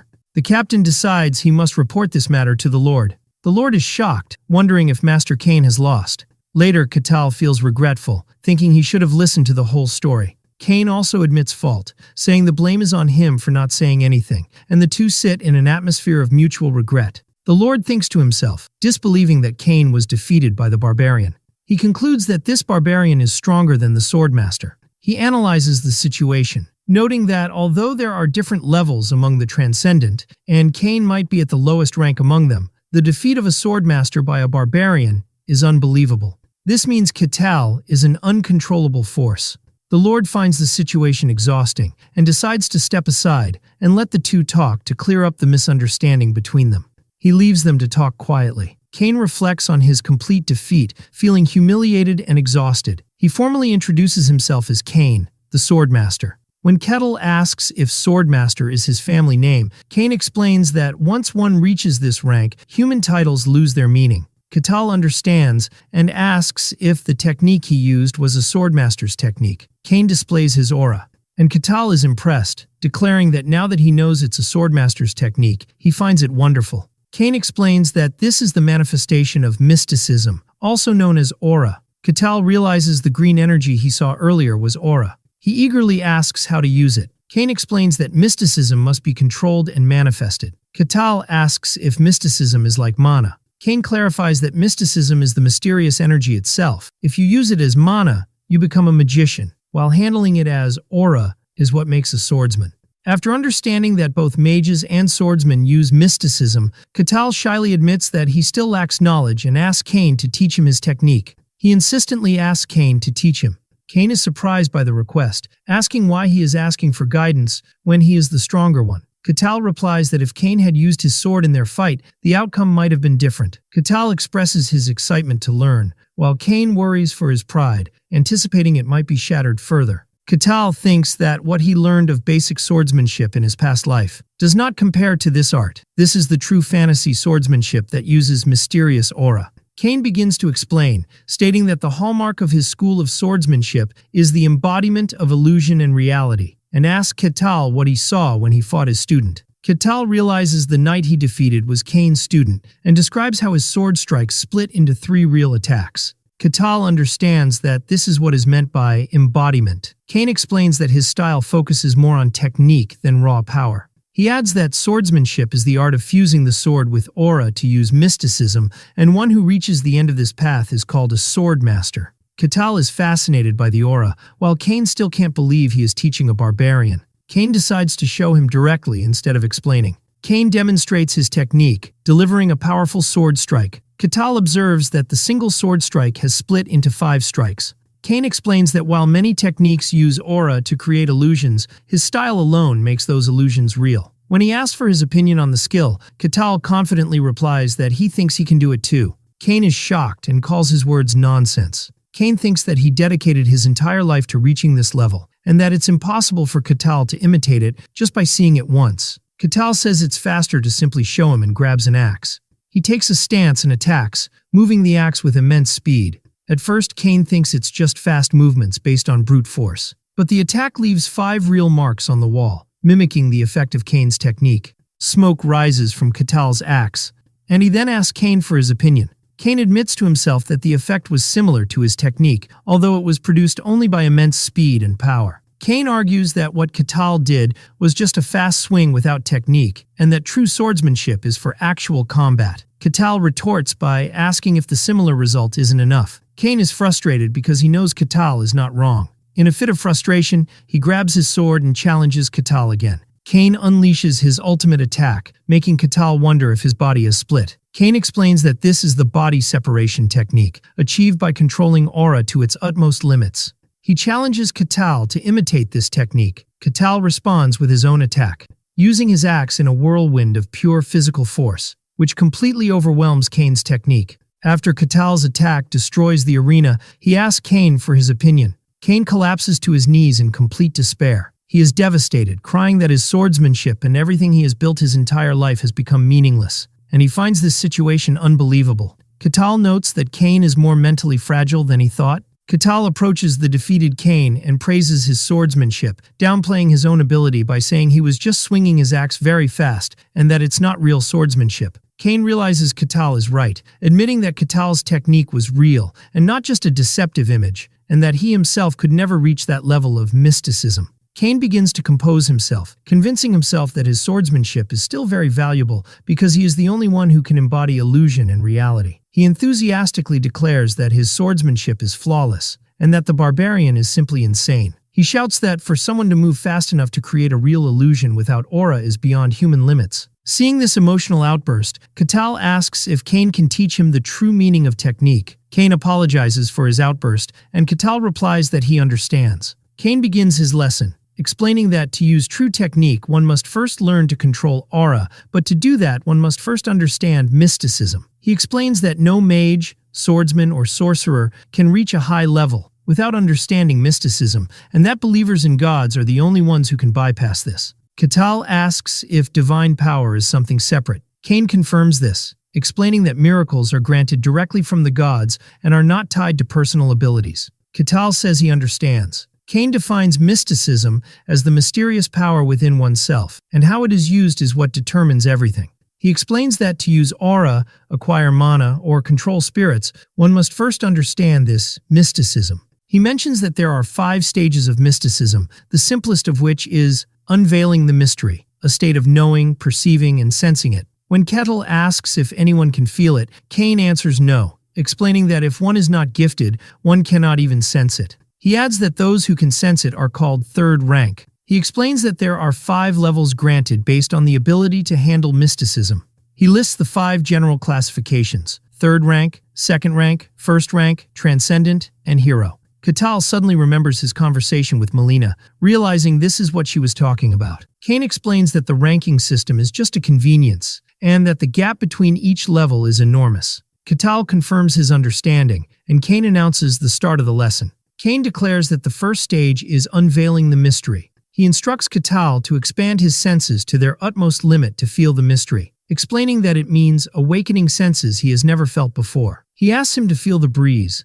the touch of the earth, and the shifting winds to distinguish the unique movements within them. Katal contemplates, trying to follow the instructions, but he opens his eyes and says he feels nothing. Cain is surprised, admitting he thought someone as strong as Katal would feel it easily. He explains that the physically strong often have a better chance of sensing the mystery, but he assumes Katal might be an exception. He wonders if it has to do with the peculiarity of the white snowfield. Katal replies that he doesn't know, and that no one he knew in the snowfield had ever felt the mystery before. Cain decides to try another method, transferring power directly to Katal to guide him. Katal asks if he will transfer aura to him. Cain confirms it's similar and urges him to prepare. Cain places his hand on Katal and instructs him to relax his body and focus his senses inward to feel the flowing power. But Cain is shocked, wondering what kind of body this is and if it is truly human. He thinks that Katal's body feels like solid rock due to the density of his muscles. When Katal notices his hesitation, Cain apologizes and says he will begin. Cain starts to transfer aura, believing that what's important is to awaken the latent mystery. But he is shocked again realizing he cannot find the mysterious path within Ketal's body. He corrects himself, saying he cannot reach it. He describes the experience as diving into a bottomless sea, where his aura touches nothing, or like pressing through a space of overwhelming density. Cain declares that it's no use. Ketal asks worriedly if this means he lacks talent. Cain clarifies that's not it. In the end, one must find the path themselves. Ketal says he knows that, but Cain drops the bombshell that he couldn't find that path inside Ketal's body. Ketal asks in shock if this means he can't sense the mystery at all, but Cain denies it, explaining he couldn't even confirm whether the path existed or not. He explains that Ketal's body is strange, and that it is so deep and heavy that the aura couldn't properly reach its interior. Cain thinks that this is the first time he has seen something like this, where Ketal's pure physical strength prevents aura. Ketal is frustrated, wondering if even a swordmaster can't help him. Cain admits it's hard to say for sure because he couldn't confirm anything. He concludes that he couldn't even tell if the path of mystery existed within Ketal, and suggests he visit other swordmasters more skilled in handling aura, or perhaps visit the Tower of Magic for answers. Cain apologizes to Ketal. Ketal says it's fine and that this is enough for now, admitting there's still a possibility for him to learn. He thanks him, saying he learned a lot from this encounter. Cain thinks that every barbarian he has met so far has been wild, plundering non-stop and desiring only drink and violence, but this barbarian is different. Cain asks Ketal if he has ever considered settling down in this kingdom. When Ketal inquires about the meaning, Cain explains that he means declaring loyalty to the kingdom and receiving a title. He adds that with Ketal's strength, he would receive a high rank, and that Cain himself would be his sponsor. Ketal immediately refuses, declaring he doesn't want to be tied down by anything. Cain had hoped in his heart that if he could bring this barbarian to the royal palace, perhaps they could break free from the empire's dominance. Cain tries to persuade him again, wondering if getting a noble title isn't appealing enough. Ketal replies that he will enjoy his own pleasures. Cain understands his decision and accepts it. Ketal thanks him again and promises he will not forget this favor. As Cain walks away, he thinks about the ridiculous idea he had. He thought for a moment he could control Ketal, but he realizes no one can. This barbarian acts only according to his own will and thoughts. He concludes that Ketal might be more troublesome than other barbarians because he is unpredictable. Later, Cain and Lord Barkin discuss the matter. Cain sighs, wondering what the Emperor is thinking with his desire to conquer the demonic realms. The Lord realizes that the Emperor desires this conquest. He asks if the Emperor is serious, noting that scouts are dying in vain under the guise of reconnaissance. Cain confirms his seriousness, speculating that the Emperor might believe he is the reincarnation of the ancient Emperor. The Lord says this is a matter for the future, as they have not yet conquered all human lands. The Lord concludes that the invasion will happen one day. Cain confirms this, adding that a summons could come at any time because their region is also imperial land. Cain laments that the world is strange enough, and now the Emperor is half mad too. The Lord wonders if some rumors are true. Cain confirms the rumors are true, declaring that the demons have begun to move. He explains that, although it's not confirmed, dungeons are appearing at an abnormal rate, and there are rumors that the anomaly of the demonic world has begun to leak outside. He concludes that something is happening, and it is definitely not in humanity's favor. Cain comments that perhaps the strangest thing has already arrived, referring to Ketal, and the Lord agrees with him. When Cain asks for his opinion, the Lord replies that he doesn't know. Lord Barkin concludes his final assessment of Ketal, explaining to Swordmaster Cain that at least he is not hostile towards them, but beyond that, he cannot say anything for certain. The next day, as Ketal walks around the city, he notices that people seem scared and panicked upon seeing him. He wonders if people are reacting with fear because of his clothes. Ketal completely misunderstands the situation, thinking the problem is his clothes made of animal hide, which are not considered civilized. He enthusiastically decides he will buy civilized clothes. He enters a clothing store, and the shop owner is terrified upon seeing him. When Ketal asks to buy clothes, the shop owner apologizes, saying he has nothing in his size, but suggests they could make a custom outfit for him if he gives him some time. Ketal is pleased to hear this possibility and agrees to the custom order. The shop owner tells him he will call him when it's finished. The shop owner fearfully imagines Ketal's angry reaction if he doesn't like the outfit, wondering if he will survive this encounter. While Ketal is on his way to the guild hall, he spots a small glowing blue gem on the ground. He picks it up and examines it, noting its unusual glow. He decides to ask about it at the guild hall. There, he asks Rosa if she knows what this gem is. He explains that he found it on his way here. He notes that it doesn't look like an ordinary bead, and Rosa agrees to take a look. She examines it and notes that it doesn't look like a gem, and that it is polished or handmade. She notes that it has no name but seems very valuable. While examining it, a light flashes and she enters a trance-like state. Katal snaps his fingers to get her attention and asks if she is okay. Rosa wakes up confused, and Katal tells her it seemed like her mind was drawn to the gem, then dismisses it.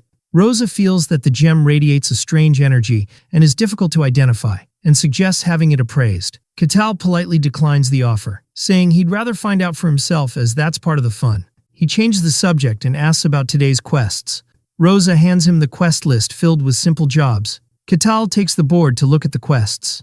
Later, after another day of work, Katal rests, feeling satisfied with his day full of accomplishments. He examines the mysterious gem again, wondering about its true nature and function, and remembers how it affected Rosa. He suddenly hears a voice emanating from the mysterious bead, telling him to come to it. The voice echoes in his head, and he wonders if it's asking him to go somewhere. He finds it amusing that the bead is showing him a map in his mind, and wonders if this is some kind of mind control magic. After a moment of thought, he decides to go.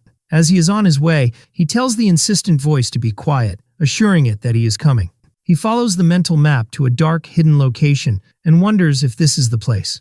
A magical entrance appears before him. Katal enters and announces his arrival, asking who called him.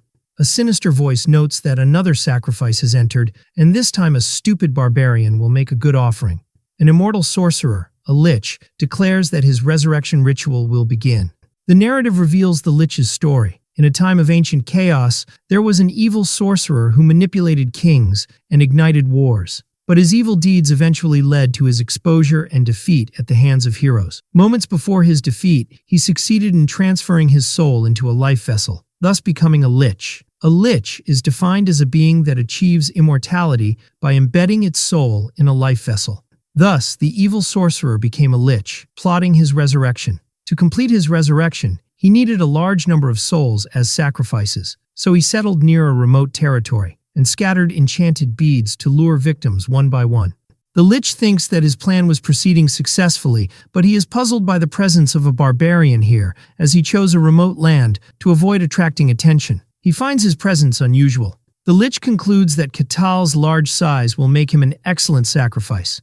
The lich explains his trap. He enchanted the beads to only attract those who are ignorant of mysticism. Therefore, he assumes Katal is just an ordinary barbarian ignorant of mysticism, and that his lack of being affected by the magic is just an illusion.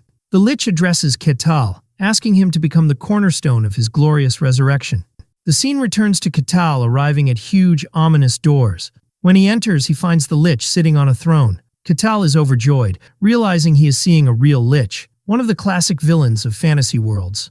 The lich is surprised and asks Katal how he was not affected by the bead's magic. Upon seeing the remains of other victims, Katal understands this is how the lich was luring people. The lich is confused because he cannot sense any mysticism from Katal and concludes he is just an ordinary barbarian. He assumes Katal must be carrying a high-quality mental defense artifact. Katal denies having such a thing. The lich doesn't believe him, saying he would have passed by peacefully if he had been affected by the magic. The lich decides he will have to crush Katal by force and summons his skeleton minions. Katal realizes he is in a dungeon where an evil lich is hiding and understands the general situation. With a powerful blow, he shatters the skeleton, commenting that it's weaker than he expected. The lich gets angry and threatens to tear off his limbs, summoning more skeletons. The lich orders them to eliminate him, but Katal pounces on them in the blink of an eye and easily destroys them all. The lich is shocked. Katal confirms to himself that Kassan's advice was correct. A skeleton dies if its head is destroyed. He expresses disappointment as he was expecting the lich to control death knights, not just skeletons. Angrily, the lich prepares a stronger attack, declaring he will no longer hold back. Using his energy, he summons a new servant. A fully armored skeletal knight appears. Katal is surprised to see another skeletal knight here. He finds it interesting, wondering if the settings of the skeletal knight the lich creates are different. The lich orders the knight to attack. Katal prepares to face the skeletal knight created by the lich. He blocks the knight's attack with his arm and launches a counterattack that shatters the knight's armor and shield. Katal comments that this knight is indeed sturdier. The lich orders his knight to release all its mana. The knight is surrounded by a powerful aura of energy and unleashes its full power. Katal receives the attack. He thinks that the skeletal knight created by the lich is a bit unusual. He then completely shatters it with a single punch. Katal stomps on its remains and asks, "Is that all?" The Lich asks in complete shock, "What are you?" When Katal takes a step back, the Lich interprets it as fear and tells him to be afraid. He threatens that he will pay the price for invading his sanctuary. Katal replies in confusion, explaining that he only came because the gem summoned him, and asks the Lich if he wasn't the one who scattered those gems in the first place, leaving the Lich shocked and silent. The Lich realizes the bitter truth, that everyone who came here, including the barbarian, was lured by the gems he had scattered. The Lich, whose full name is revealed to be Kartos Pranioris Casus, yells at Katal to be silent, boasting of his past as a great sorcerer who destroyed 5 kingdoms and faced heroes. Katal mentally compares the Lich's long name to the elf queens, wondering if long names are in vogue in this world. The Lich ignores this and orders him to become the cornerstone of his resurrection. The Lich casts a powerful spell. Katal recognizes it as a spell to manipulate human emotions. It is explained that this spell is a unique magic developed by Kartos, which works by extracting negative emotions and trapping the target within them, leading to the shattering of their mind. The Lich is confident, believing that a barbarian who can't even use mysticism will be completely helpless against true magic. He is puzzled about what to do with Katal, noting that he seems different and isn't wearing any powerful artifacts. He decides to capture him for study and orders his skeletons to drag him away. As the skeletons approach the seemingly helpless Katal, he easily shatters them. The Lich is shocked. He cannot understand how his mind control spell, which should have worked perfectly, failed. Katal sarcastically asks if the Lich was done just standing and watching, and then tried to use the same skeleton tactic again.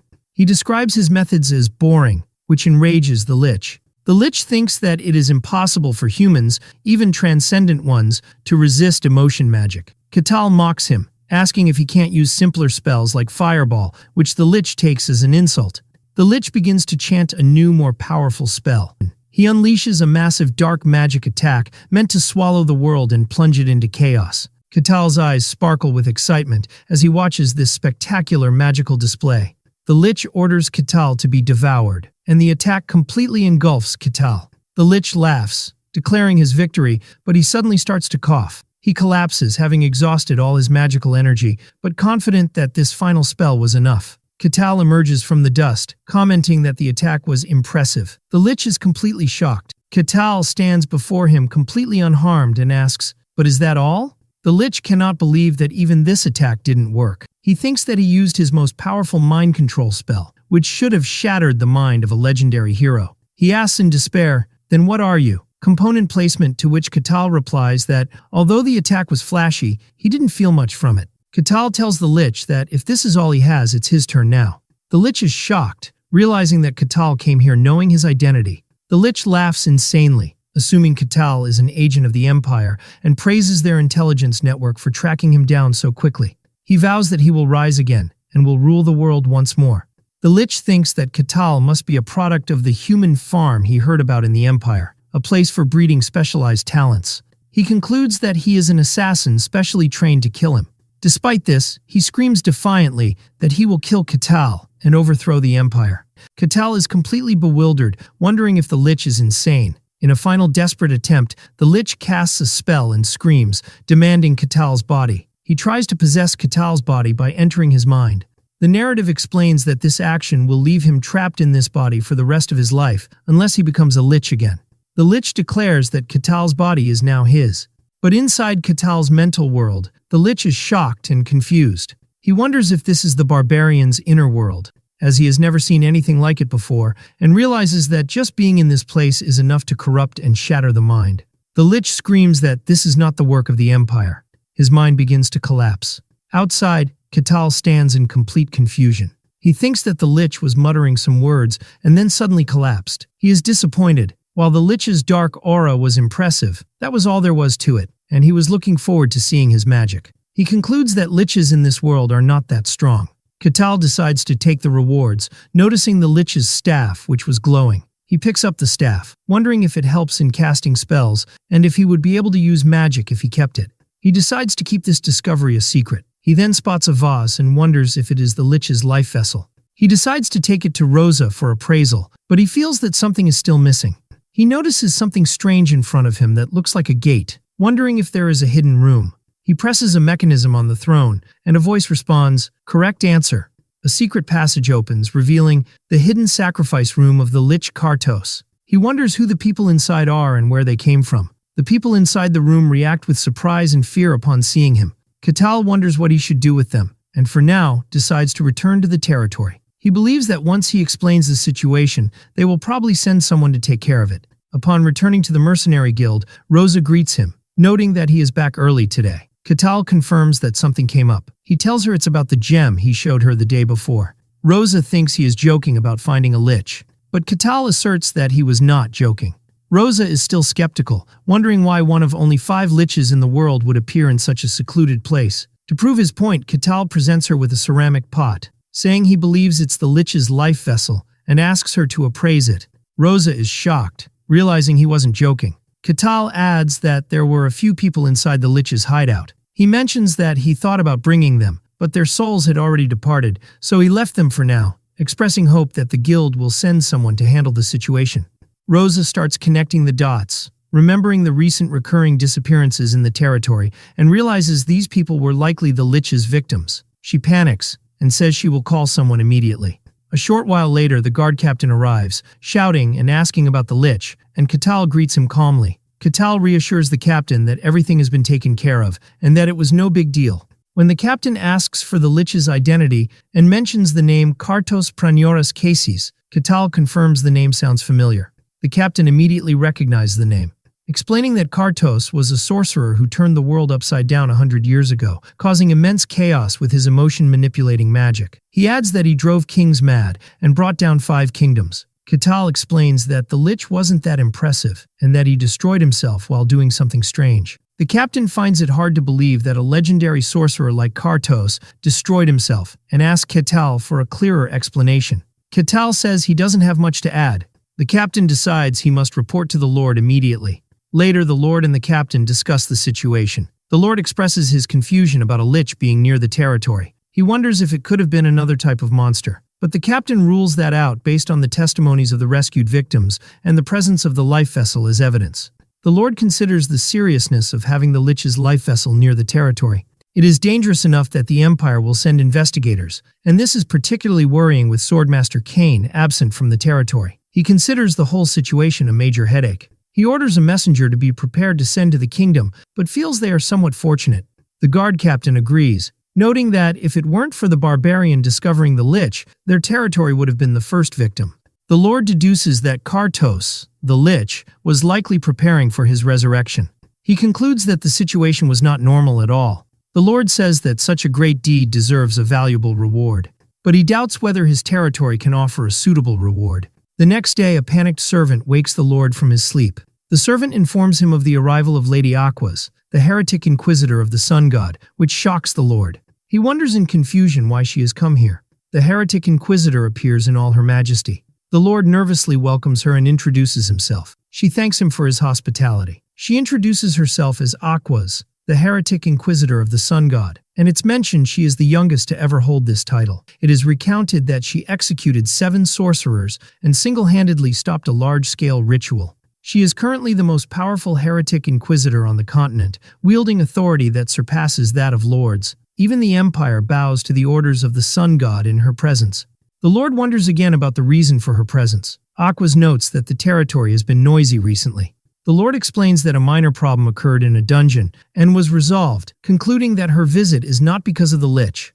When he asks her the reason for her visit, she says she came to talk about the prophecy, but she adds that before she tells him the details of the prophecy, she would first like to confirm what happened in the territory. The Lord asks her worriedly if she means the barbarian and the lich. She confirms it, and adds that the lich was probably Kartos Pranioras Cases. The Lord is shocked that she knows, and Aquas tells him that the confirmation is here. He presents her with the life vessel of the lich Kartos. Aquas is visibly shocked upon seeing the life vessel. She asks if that barbarian is still in the territory. The Lord confirms he is still residing there. Aquas wonders if it's possible that the barbarian defeated Kartos. The Lord replies that it is possible. He then drops the final shocking piece of information, that Lord Cain himself was defeated by him, leaving Aquas in a state of complete shock. Aquas deduces that a new powerful figure has appeared and asks about this barbarian's tribe. Lord Barkin tells her that he claims to be from the White Snowfield, and Aquas is shocked. wondering how something from a demon realm could appear in the outside world. She thinks that this barbarian might be the reason she came here. She requests to meet the barbarian personally. Meanwhile, Catal contemplates the Lich's staff, which he believes is a tool to support magic, and decides he will ask mages about it later. Then he realizes it's time for something. The guard captain arrives and informs him that the heretic inquisitor of the sun god has requested to meet him at the church. The captain asks him to show proper respect, and Catal reassures him. Catal meets the captain in front of the church, who seems nervous. Then Catal announces that they will set off. Catal reflects on the existence of gods in this world, and how they sometimes bestow their power directly or descend themselves. He thinks that the church is a gathering place for those who serve the gods. Catal is impressed by the beauty of the sun god's church. The captain tells him that someone will guide him inside and thanks him. Catal enters the majestic church and is greeted by 3 priestesses dressed in white. One of them tells him that Lady Aquas has been waiting for him and will escort him to the room. Catal meets Aquas, the heretic inquisitor of the sun god. He introduces himself as Catal the barbarian and expresses his pleasure at meeting her. Aquas notices his smile and wonders about its meaning, while Catal thinks that she must be very skilled. Catal asks for the reason he was summoned. Aquas explains that it concerns what happened in the dungeon recently, specifically Kartos, the lich whom Catal claims to have defeated. She adds that Kartos committed great evils throughout the world, and that after becoming a lich, no one could stop him except a hero. Catal confirms he has heard that, but insists that the Kartos he saw was just a self-destructing lich. He clarifies that he can only tell her what he saw. Aquas suggests that she allow the sun god she serves to observe their conversation. She explains that if he lies in the presence of the god, a negative reaction will occur, and Catal understands this to be a divine lie detector. Aquas assumes that Catal, as a barbarian, will refuse this proposal. But Catal wonders why he would refuse, considering it a rare opportunity to experience a god's power directly, and he eagerly agrees to start immediately. Aquas is astonished, wondering why he seems so excited. Aquas asks if this proposal bothers Catal. Catal inquires about her meaning, and she clarifies that she means the fact that the god will be watching him. Catal wonders why this would be bothersome, declaring that he has nothing to hide because he hasn't told a single lie. Aquas agrees to proceed and begins to pray. She calls upon her god, who watches from above and observes the sun in all its glory, to reveal any lingering falsehoods. A brilliant light floods the area, and Catal feels an immense presence that transcends human description. He realizes that this presence is curious about him. Aquas is relieved that there is no negative reaction, and begins the ritual. She declares that from now on, within this pillar of light, lying is forbidden. Catal confirms his understanding. Under the direct observation of the sun god, the dialogue between Catal and Inquisitor Aquas began. Catal explained the details of the dungeon clearing operation where he faced the lich, and as he spoke, the radiant divine power emitted no negative reaction, confirming that everything he said was the absolute truth. Inwardly, Aquas concluded that the lich Kartos must have been in a severely weakened state while preparing for his resurrection ritual, and that Catal was lucky the sorcerer was not at his full magical strength. Otherwise, this barbarian would not be standing before her now. After the process ended, Catal asked her if her doubts had been dispelled, and she confirmed it and apologized for her impertinence. But he replied that it was fine, as he too had enjoyed this unique experience. After that, Aquas asked for permission to ask one last personal question, and after he agreed, she nervously and directly asked him in a serious tone if he was truly from the White Snowfield. When Catal calmly confirmed his identity, Aquas appeared shocked and disbelieving, wondering how someone could truly come from that demon realm, and she connected his existence to the legend of the Ashen Barbarian told by the Emperor long ago. With a sudden sharp gaze, her red eyes gleaming, she was surprised when Catal expressed a desire to ask her a question in turn. Catal asked Aquas why she had come to this specific territory, and she replied that she had personal business. But Catal countered with a piercing look, asking if her mission was primarily to ascertain whether he was an unclean being. Surprise struck Aquas, who tried to deny it, but Catal clarified that he meant the Eye of God, cleverly pointing out that the god's personal presence to observe their conversation was a momentous event that far exceeded simple lie detection.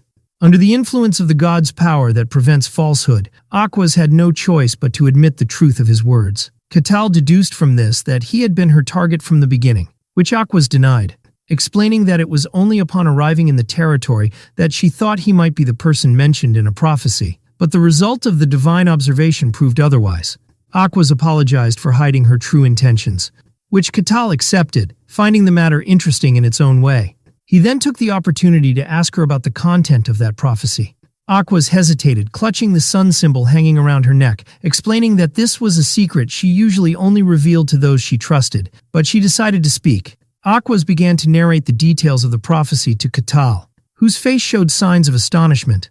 After some time, Aquas was lost in deep thought, standing by the large church window, until the sound of someone's footsteps interrupted the moment, and she turned to see who it was. It was Lord Barkin. He noticed the worry on Aquas's face. She told him that she had met someone, but this meeting had only made her thoughts more tangled. The Lord asked her who that person was. Aquas confirmed with certainty that Katal was indeed a barbarian from the White Snowfield. The Lord asks in astonishment if this is true, and she replies in the affirmative, adding that if this news were to spread, it would cause turmoil throughout the entire world. The Lord laments that what he had hoped was just a rumor had turned out to be an undeniable truth. The Lord expresses his concern, pointing out that many, chief among them the Emperor, wish to explore the White Snowfield, and that the world would descend into chaos if the Emperor decided to act on this news. Aquas reassures him that there is no need to worry about that, explaining that her organization will handle the Lich Kartos themselves, and that they intend to keep the barbarian's existence a secret from the public, which greatly relieves the Lord. He then asks her if all barbarians from the White Snowfield are as strong as Katal, to which she replies in the negative, reasoning that if they were all like him, they would have already left the snowfield and conquered the world. The Lord agrees with her, adding that the barbarians scattered across the world, despite their immense physical strength, are characterized by stupidity, which is a natural shortcoming in them.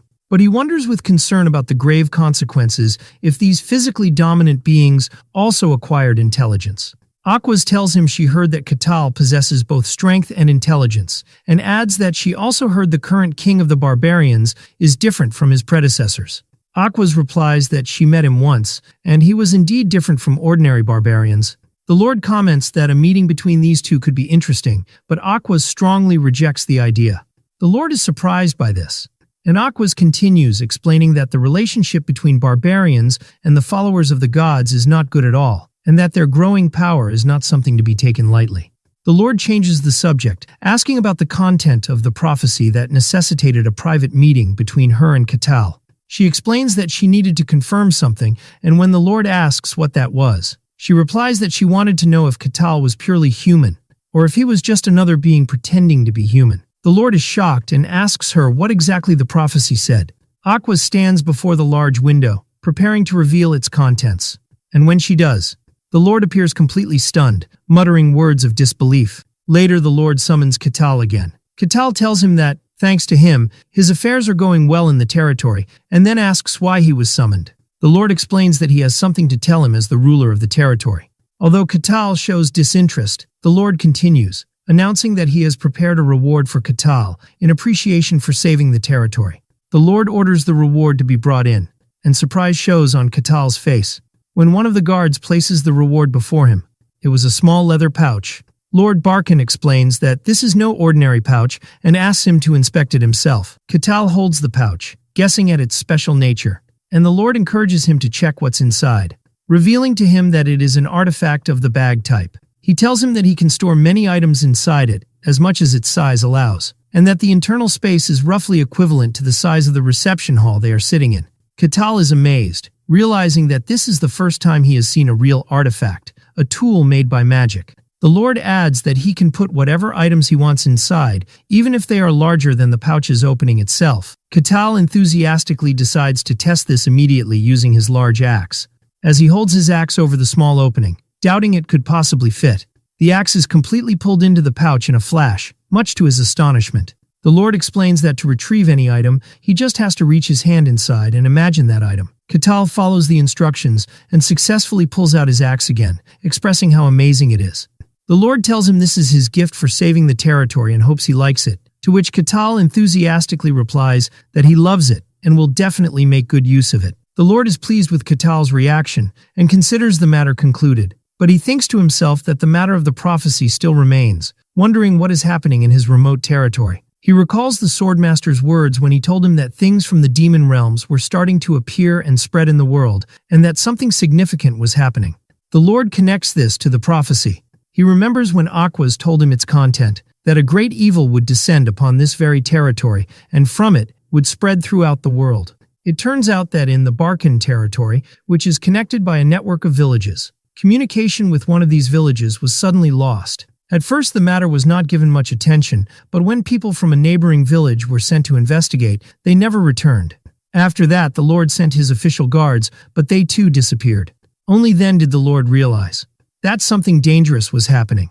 Later at the mercenary guild, Katal asks Rosa about today's quests, and she informs him of an urgent request from the Lord. Katal inquires about the nature of the request, and she explains that the mission is to investigate the village that lost contact, and that all he has to do is go there and confirm the situation, noting that the pay is very high for a seemingly simple task. Katal likes the mission and decides to accept it immediately. Rosa smiles and replies that this is to be expected. At the gathering place for the mission's mercenaries, the priestess Hayez is surprised by Katal's arrival and calls his name in astonishment. Katal appears wearing his new custom-made clothes, and Hayez immediately notices his different attire. He explains to her that his old clothes from the snowfields had worn out and that he had requested this new design himself. Hayez comments that the design is unique and impressive. She asks him if he has accepted this mission as well, and he confirms it, adding that he couldn't refuse such an interesting job. Hayez thinks to herself how unusual he truly is. He then inquires why she is alone, and if her other two companions, Alexandro and Kassan, are not participating in the mission. Hayez guesses that they probably refused the mission after seeing the details. Katal glances at the small crowd around him, noticing that the number of participants is smaller than he expected. He had thought that a simple mission with high pay would attract many people, but their total number didn't even reach 10. Hayez explains to him that the mission is actually a bit dangerous. Although Katal sees that the request itself seems simple, Hayez explains that the pay is much higher than it should be. She reveals to him that there are rumors that the guards sent to the village never returned, which means the mission is not as simple as it seems. Nevertheless, Katal insists that the attendance is still too low. Hayez hesitantly tells him that there is another rumor that explains this. She reveals to him that it's related to Lady Aquas. Katal is surprised to hear the name, and Hayez reveals that the heretic inquisitor of the sun god, Lady Aquas, will be participating in this mission, adding that very few mercenaries dare to work alongside her. Hayez expresses her personal concern, wondering if Aquas plans to cleave her head off. Katal reassures her that it won't happen, describing Aquas as a polite and kind woman. Hayez is shocked to learn that Katal knows Lady Aquas, and he confirms that he knows her, even describing her as his friend. Hayez stands speechless, unable to comprehend the idea of a heretic inquisitor and a barbarian being friends. At that moment, Katal approaches Aquas, who has arrived at the location, and greets her, saying it's good to see her again. Aquas coldly replies that she never recalls them becoming friends. Katal laughs and brushes it off, cheerfully suggesting they become friends from now on. Aquas ignores his suggestion and changes the subject, turning to Hayez, who is standing next to Katal, and asking if his companion is also a follower of another god. Katal is surprised that Aquas knows Hayez. Aquas inquires why Hayez is here, explaining that, as far as she knows, the followers of Lady Calusia are currently in a period of rest. Aquas thinks that only high-ranking members are supposed to be active at this time, but she quickly retracts her suspicion, telling Hayez that she must be mistaken, as she doesn't know every detail of every religious organization. At that moment, the guard captain arrives with his soldiers at the gathering place. Katal immediately recognizes him and greets him cheerfully, noting that they meet again. Aquas stands calmly beside Katal, while Hayez looks at them with worry and tension. The guard captain formally welcomes all the participants who accepted the request, and after confirming everyone's presence, he announces that it is time to set off. Katal comments with a hint of sarcasm that their majestic gathering makes him feel as if they are a military squad on their way to launch a real raid on a fortified castle. In all seriousness, he asks Aquas if her swift action now means that this is the fateful time spoken of in the ancient prophecy. She replies with cautious calm that she cannot say for sure, as the god has not revealed the exact timing of such a momentous event. All that has happened is that they have lost contact with the village completely and suddenly. Katal deduces from her words that despite the uncertainty, there is still a possibility that this is the intended dangerous event. The words of the mysterious prophecy that an unparalleled great evil would descend upon the earth dance in his mind, and he smiles with clear enthusiasm as the idea of confronting the great evil seems to spark his interest and curiosity immensely. After a period of cautious walking, the team finally reaches the entrance of the lost village, which is enveloped in a suspicious silence. The guard captain asks Aquas about her spiritual feeling towards the place, and she replies with concern that she cannot sense any living presence at all, as if the village is devoid of souls. The captain guesses that the inhabitants might have simply fled in fear of something, and he issues orders for his men to disperse and search thoroughly for any clues that might reveal the secret of this disappearance. The mercenaries, Katal and Hayez, agree without hesitation and begin to spread out among the silent alleys of the village. The captain thinks that the village is very small, accommodating no more than 100 people, and that it's logically impossible for everyone to disappear suddenly without leaving any trace behind. He is fully confident that they will find some clue, no matter how small, and orders the comprehensive search to begin immediately. While searching a wooden building, one of the mercenaries is greatly surprised by what he finds inside. He calls out to the captain loudly, indicating that he has found ready-to-eat food. The captain initially thinks the inhabitants left it behind in a hurry while fleeing, but the mercenary clarifies that the food is still warm, as if it had been prepared just moments ago. The captain is shocked by this strange information, wondering in confusion how such an illogical thing could happen, as contact with the village had been lost for at least several days.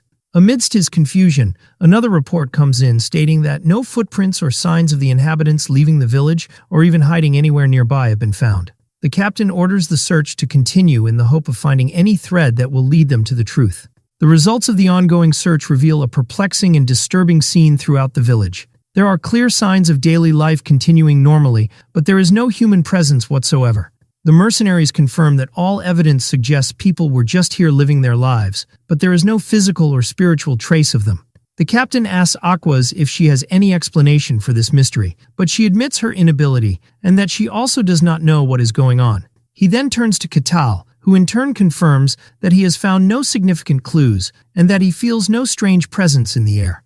The captain expresses his extreme frustration and anger at this mysterious situation that defies all imagination. Katal calmly and confidently suggests that they ask someone who might know the answer they are looking for. The captain is puzzled by his words, so Katal explains that there is another person present with them in this deserted village. Everyone is surprised and looks around nervously, and the captain spots a strange-looking woman who was not among them before, wondering in horror how long she has been standing there among them in silence. The mysterious woman smiles, expressing her surprise that Katal managed to notice her presence, even though she had hidden herself very skillfully. Katal simply replies that it's natural for them to notice a stranger suddenly appearing in a place like this, but the woman tells him that people usually don't realize she's there until she wants them to. The mysterious woman scoffs at the tense group, sarcastically noting that even the powerful inquisitor of the sun god was unable to detect her hidden presence. She looks at Katal and thinks that he doesn't seem to have awakened any of the deep mystical secrets. Katal boldly asks her about her true identity, but she completely ignores his question and considers him merely an unexpected gain in her plans. The guard captain feels the imminent danger emanating from her and shouts at everyone to retreat immediately and get away from her. The captain realizes with shock and horror that Aquas, despite being the most powerful inquisitor among them, also cannot sense this woman's presence at all, as if she were a ghost. In a moment of terror, the captain reaches two possible conclusions, with no third option. Either this woman is not an evil or demonic being at all, or she represents an evil of a very high and powerful level that her presence cannot be detected by conventional means. With a sinister smile that chills the blood in their veins, she announces that she has made her decision about their fate. Describing Katal as an interesting barbarian, she vows in a decisive tone that she will take him with her to hell to be her slave forever. The woman transforms to reveal her terrifying true demonic form and unleashes a massive ball of destructive purple energy. She flies before them in the air, defying gravity. While Katal, Hayez, and Aquas watch the scene in complete shock and helplessness before this overwhelming power they have never witnessed before. The guard captain screams for everyone to run for their lives, but the mercenaries discover they are trapped inside a transparent magical barrier that suddenly appeared, and they desperately try to break it with force. The demoness announces in a voice that echoes throughout the village that the entire place is now under her absolute control and no one can escape her grasp, adding as she licks her lips greedily that they have all become her prey. Everyone realizes they are facing a real and powerful demon, and a terrified Hayez confirms that this entity is a named demon, one of the most dangerous types of demons. She begins to pray fervently to her god for salvation and deliverance from this nightmare. Catal places his hand on her head to reassure her, telling her in a calm voice to calm down, that he is by her side and will not leave her. Catal asks her what it means for a demon to have a name and what distinguishes it from others. Hayez explains with a trembling voice that most entities called demons are just weak fragments of evil and magic and are not truly powerful. But she clarifies that there are true and original demons, beings born in the depths of darkness who choose their own names, and that the weakest named demon possesses enough power to destabilize an entire kingdom and plunge it into chaos. Catal understands that this demon before them is one of those formidable powers not to be underestimated, and Hayez confirms this, recognizing her by her distinctive horns as Ashtir, a legendary demoness who appeared hundreds of years ago and caused immense destruction. Catal asks if they can break the magical barrier by force, but Hayez answers in the negative and with despair, explaining that the place has already become the demon's domain, and the only way out is to defeat it, which is nearly impossible. Catal finds this strangely interesting and is surprised when the barrier begins to crack and crumble as soon as he touches it with his hand. He then suddenly laughs, cleverly hiding the hole he made, and declares that he might enjoy watching the situation for a little longer. Hayez looks at him, completely bewildered by his calm reaction, and he gives her a reassuring gesture with his hand, telling her not to worry. The demoness Ashtir mocks Aquas, asking sarcastically if the trick she prepared for them wasn't fun and exciting to investigate. She reveals that the signs of life they found in the disappeared village, where it seemed as if people were just there, were nothing but an illusion and an elaborate demonic trick, aimed at manipulating humans and luring them into her trap. Aquas looks at her with intense disgust, describing her game as vile and despicable. Aquas thinks that summoning a named demon into the physical world requires a massive sacrifice of souls, and that the inhabitants of an entire village are barely enough as an offering for such a powerful entity. Also, turning an entire territory into a demonic domain without anyone noticing is beyond impossible. Aquas wonders in confusion how this demoness managed to descend into this world and infiltrate it without being detected by the forces of good, to which Ashtir sarcastically replies that she will not, of course, tell her secret. Aquas screams at her in anger, describing her as a vile evil that has come to defile this holy land.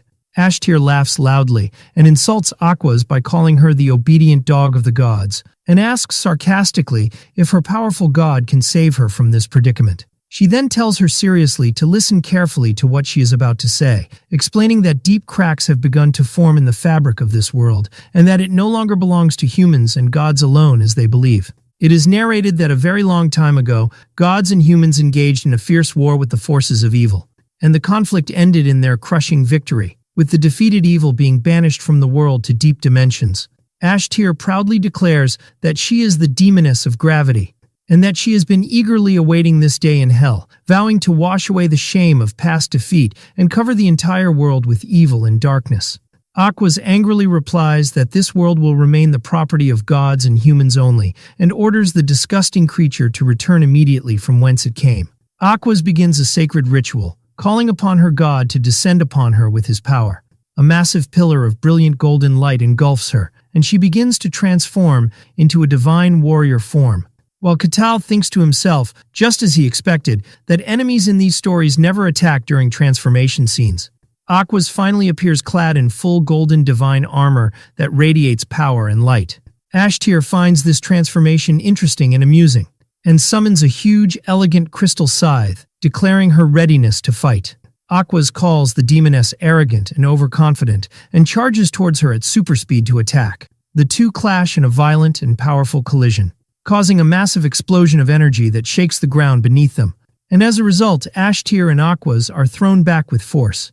Ashtir stands confidently, saying that the battle should be fought with dignity and respect, and asks sarcastically if the divine hunting dogs do not know the rules of combat. Aquas glares at her with intense anger and asks if she is done with her nonsense and ready to die. The fierce battle continues between the holy warrior Aquas and the demoness Ashtir as Aquas rushes forward at great speed, leaving a trail of scattered dust behind her, her eyes flashing with holy fire. But in an unexpected moment, Ashtir suddenly disappears in the blink of an eye, as if she was never there to begin with. Before Aquas can comprehend what happened, the demoness appears directly behind her, delivering a treacherous blow from the rear, accompanied by the sound of the air tearing. Aquas blocks the blow at the last second with an amazing reaction, but Ashtir succeeds in grabbing her divine shield with her sharp claw, which surprises and shocks the warrior, as no being had ever touched her shield in this way before. The demoness seizes this precious opportunity and delivers a crushing blow with all her might, sending Aquas hurtling towards the ground with tremendous force, creating a large crater where she lands. Ashtir continues her attack relentlessly and without mercy, realizing she has found a weak point in her opponent's defense, unleashing a continuous volley of dark blows that Aquas struggles to block with great difficulty, while retreating step by step. In the midst of this violent battle, Aquas begins to recite a verse from her holy scriptures in a booming voice that echoes across the battlefield,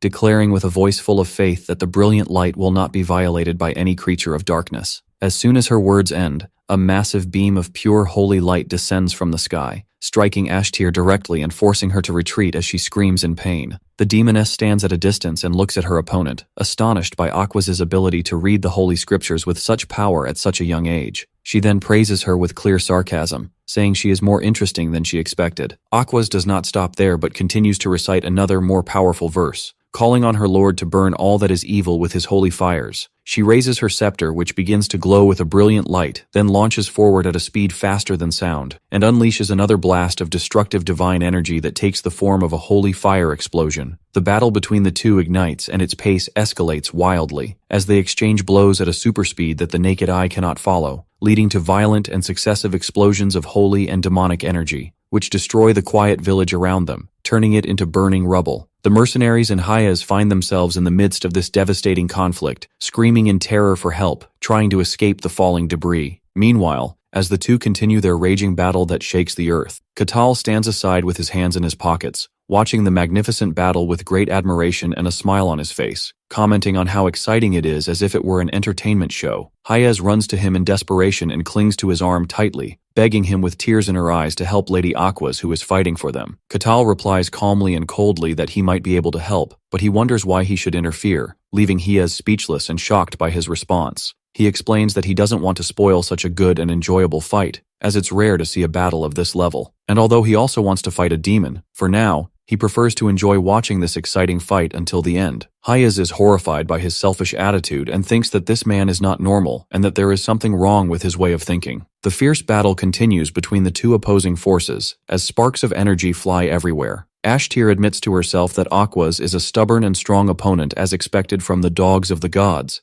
but she feels she surpasses her in terms of raw power and combat experience. However, she realizes that the confrontation itself is not in her favor in the long run, as in this world, demonic beings cannot directly challenge the gods for a long time, and she finds herself slowly retreating before the pure divine power of Aquas, which grows stronger with every moment. Ashtir realizes that if the battle continues like this, it will drag on for a long time and might eventually turn against her. She decides that she will resort to a more cunning method that will guarantee her a swift victory. She begins to move at super speed with a wicked and sly smile on her face, then suddenly changes direction and heads towards the defenseless mercenaries who are watching the fight in fear, which shocks Aquas as she realizes the demoness's new target, so she moves quickly and protects them with her body and her shield. Ashtir continues to unleash an attack of dark energy to pressure Aquas's shield and weaken it, while extreme terror appears on the faces of the frightened mercenaries for what might happen to them if the shield breaks. Aquas becomes furious at this treacherous and cowardly attack and calls Ashtir a filthy thing that has no honor. Ashtir laughs with sarcasm and contempt,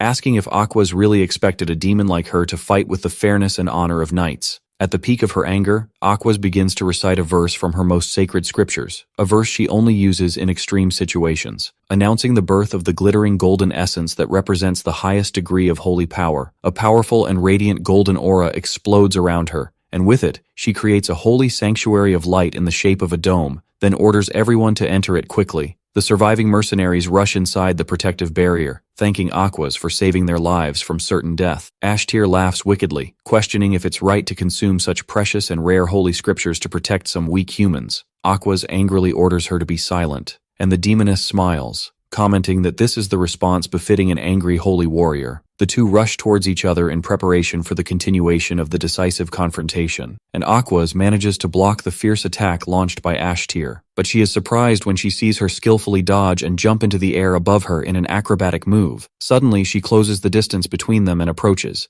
whispering in her ear that death is just death, and no one will acknowledge Aquas's noble sacrifice for these scums. She warns her that if she continues like this, she will fall and disgrace the name of her god whom she serves.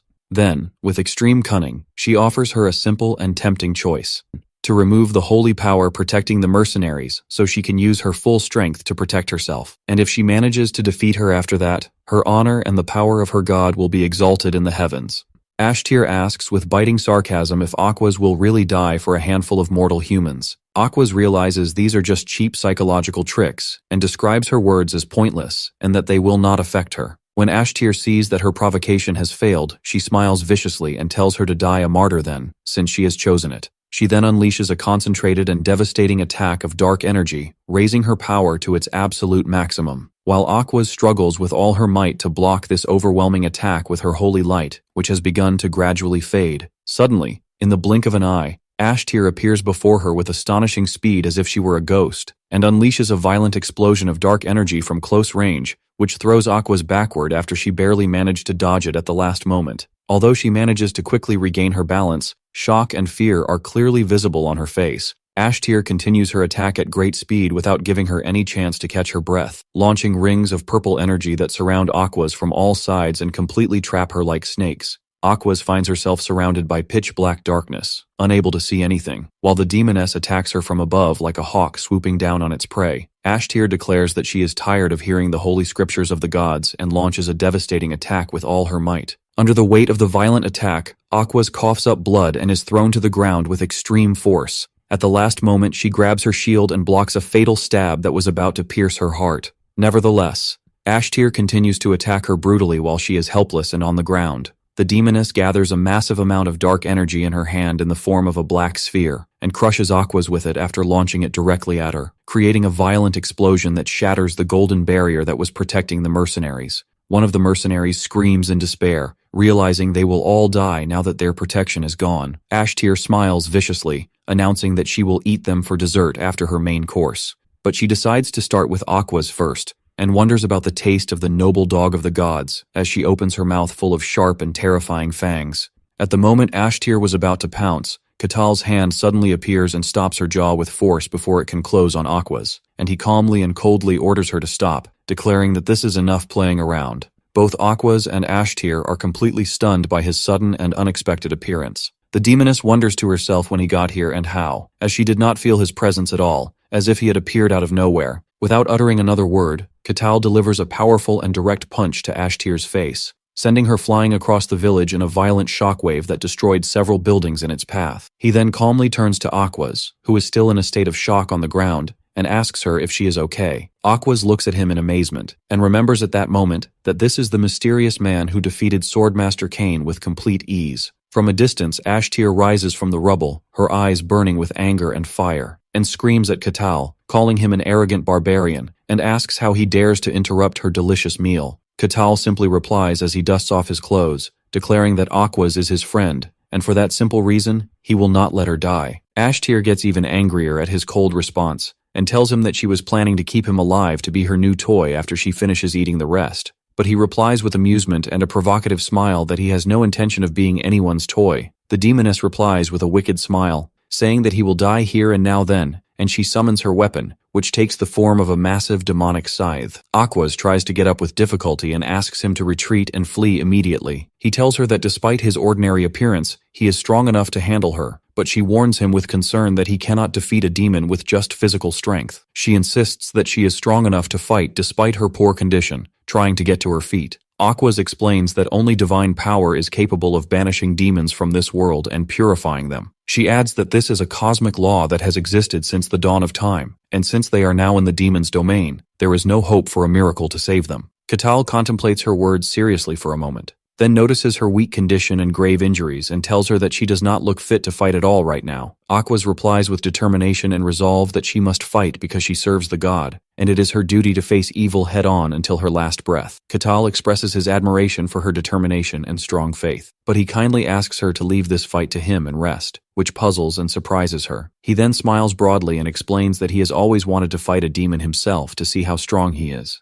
Ashtir tells him that he doesn't really understand and mocks him, saying that he can't even touch her with his pathetic human strength. Katal challenges her to test the truth of her words. The demoness licks her claws with relish, expressing her desire to see his beautiful eyes twist in pain as she tears him to pieces. She then launches her first attack with all her speed and power, creating a massive vortex of dark energy around her. She then launches from the vortex at lightning speed to attack Katal, which shocks Aquas and makes her fear for his fate. But with complete composure and calm, Katal delivers a powerful and direct punch to her face in the middle of her attack, sending her flying into the air after her head was completely crushed by the force of the blow, leaving Aquas in a state of utter shock and disbelief at what her eyes had seen. Aquas stood frozen in place, her eyes wide in absolute shock, hardly believing the scene she had just witnessed. With his bare fist alone, Katal had shattered the head of a powerful demoness as if it were a rotten fruit, and she began to wonder to herself, in a faint voice filled with terror, whether such a supernatural act was even possible for a human. Meanwhile, from the heart of the horrifying scene, Ashtir's form began to regenerate and reform from a violent vortex of pure dark energy. Katal noted this with a cold smile, remarking that her head grows back even after being completely crushed. The demoness looked at him with eyes glowing with hatred and astonishment, and asked him in a hoarse voice about his true identity, as it was impossible for him to be a mere human. He calmly and simply replied that he was just an ordinary barbarian, a response Ashtir rejected with absolute anger and disdain, considering it an insult to her intelligence. She was overcome with intense confusion. Her demonic senses were completely unable to detect any trace of what is called mysticism emanating from Katal's being, and she concluded with certainty that he was not using aura or any form of magic to enhance his power. Based on this astonishing conclusion, she decided she would have to test and confirm the truth of this incomprehensible physical strength for herself. A wicked smile appeared on her lips as she pounced on Katal with lightning speed, letting out a commanding scream for him to die now, adding with arrogance that his weak human form made fighting him somewhat embarrassing, but there was no choice but to end this absurdity. However, in a breathtaking moment, her smile froze and turned to utter shock when Katal caught her advancing wrist with indescribable ease, as if stopping an angry child.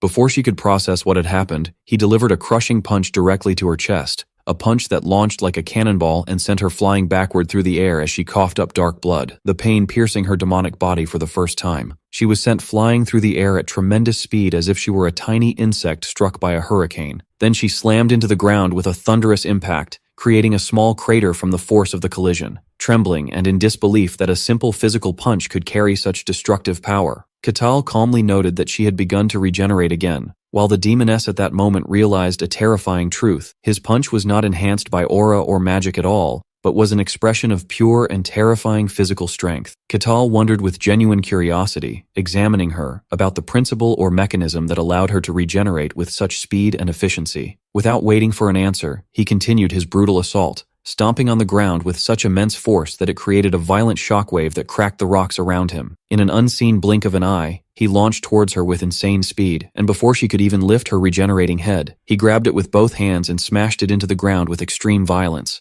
then followed up his attack with a fierce sidekick that sent her body flying away once again. The tattered and scattered remains of her body gathered on the ground, and dark energy flowed to rebuild and regenerate it once more, piece by piece. While Katal watched the scene with a slight smile and eyes gleaming with interest, he noted that every time her head was destroyed, it reappeared entirely from nothing, and concluded that this was an ability befitting a demon, then wondered aloud if the head was her nucleus or life source. Ashtir found the entire situation absurd and humiliating, and wondered with suppressed anger as she got to her feet if he really thought he could face and overcome her with brute force alone. She then added with biting sarcasm, questioning if this meant she didn't even need to resist his primitive strength at all. As Katal looked at her in confusion, not understanding her intent, the demoness warned him in a tone that suddenly changed and dripped with danger, telling him to listen well, and she once again declared her identity with pride. "I am Ashtir, the demoness of gravity," and challenged him to continue facing her with only his brute force to see his fate. Katal replied with perfect calm, and with simple words that completely shattered her pride, saying that she really didn't seem that impressive to him. These words were a fatal blow to her demonic pride, and she erupted in a massive scream of rage that shook the atmosphere as she prepared to unleash her true attack.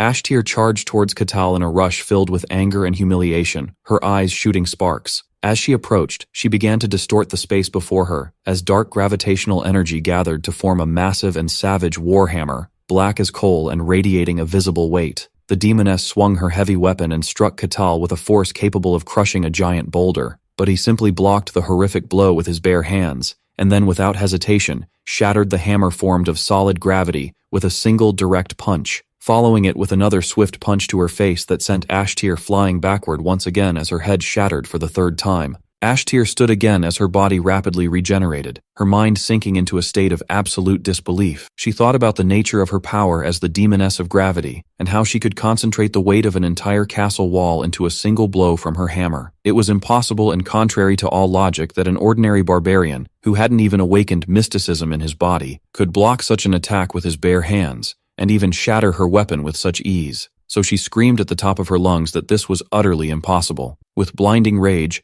Ashtir gathered an immense amount of dark energy between her hands and unleashed it in a devastating beam, screaming at the barbarian to die this time. Katal did not retreat, but met the attack head-on with a direct punch that pierced the beam, creating a massive explosion of white light from the punch's energy and the demoness's dark energy. Katal's overwhelming power completely annihilated the demoness's energy and collided with it, creating a huge explosion, leaving Aquas wondering in shock and terror what exactly her eyes were witnessing. Aquas remembered what she had read in the ancient texts, that Ashtir was an incredibly powerful demoness who had managed to topple an entire kingdom on her own hundreds of years ago. She was completely stunned that a demoness of this legendary level of power was being overcome and dealt with in such an overwhelming fashion with just the use of bare fists. Katal landed gently on Ashtir's body, which had already begun to regenerate again, and noted that she seemed truly unkillable, concluding that pure physical force, no matter how great, would not be enough to kill her permanently. The demoness smiled a wicked, cunning smile as she heard his conclusion. Suddenly,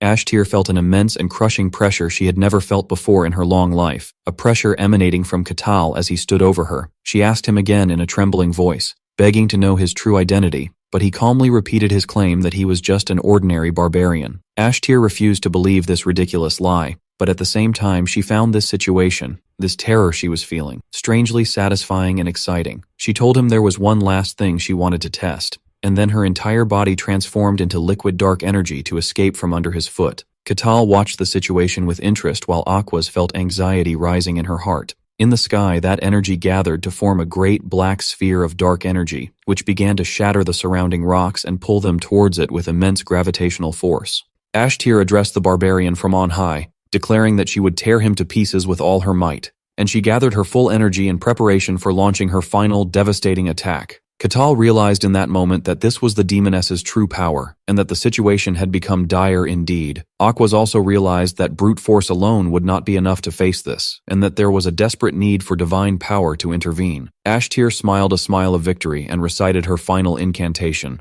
ordering the thorns to fall and kill. Immediately, an endless volley of sharp, dark thorns began to rain down from the sky like black rain. Katal stood in place without moving, then began to wave his arms with fantastical speed, creating a whirlwind of swift blows that formed an impenetrable shield around him, shattering every thorn that approached and protecting himself completely from the attack. Ashtir wondered aloud in a state of complete shock what kind of ferocious beast this Katal was. She was then surprised again when he launched from his spot towards her in the sky at a speed exceeding the speed of sound. In that moment, Aquas seized the opportunity and intervened, reciting in a loud, confident voice another verse from her holy scriptures, declaring that the glorious light had come to devour all that is evil. She focused all her remaining divine power in her prayer, causing a pure and luminous celestial energy to manifest, which formed in the air into a magnificent golden axe, pulsing with holy light, and descended directly into the hand of Katal, who looked at it in awe for a moment, wondering if it was a direct gift from the god. Aquas screamed towards him, panting from exhaustion, that she had gathered all her remaining divinity for him and ordered him to finish the demoness now and without hesitation. Katal gripped his new axe, charged with divine power, feeling a strange resonance with it, and then told the demoness that the fun time was over. He delivered a crushing vertical blow, and the axe's holy energy easily pierced her demonic body. In that moment, Ashtir knew with absolute certainty that she had been defeated. The divine light began to consume her body from the inside and out as she screamed in real and painful agony. And then she fell to the ground like a lifeless corpse, completely defeated. Katal approached her calmly and commented that the fight had been somewhat amusing. Ashtir declared with her last dying breaths in a faint voice that it was a shame to be reverse summoned to hell in such a humiliating way, but it wasn't a complete loss, as she had confirmed for herself the existence of a being like Katal in this world. She asked him for his last name, and he simply replied, Katal. The moment Aquas heard this name, she screamed in utter fear and terror. Ashtir burst into a crazed and broken laugh, and with the last of her strength, she opened an ethereal communication channel that shook the foundations of reality and broadcast a thunderous message to all the inhabitants of hell in their abyssal dimensions.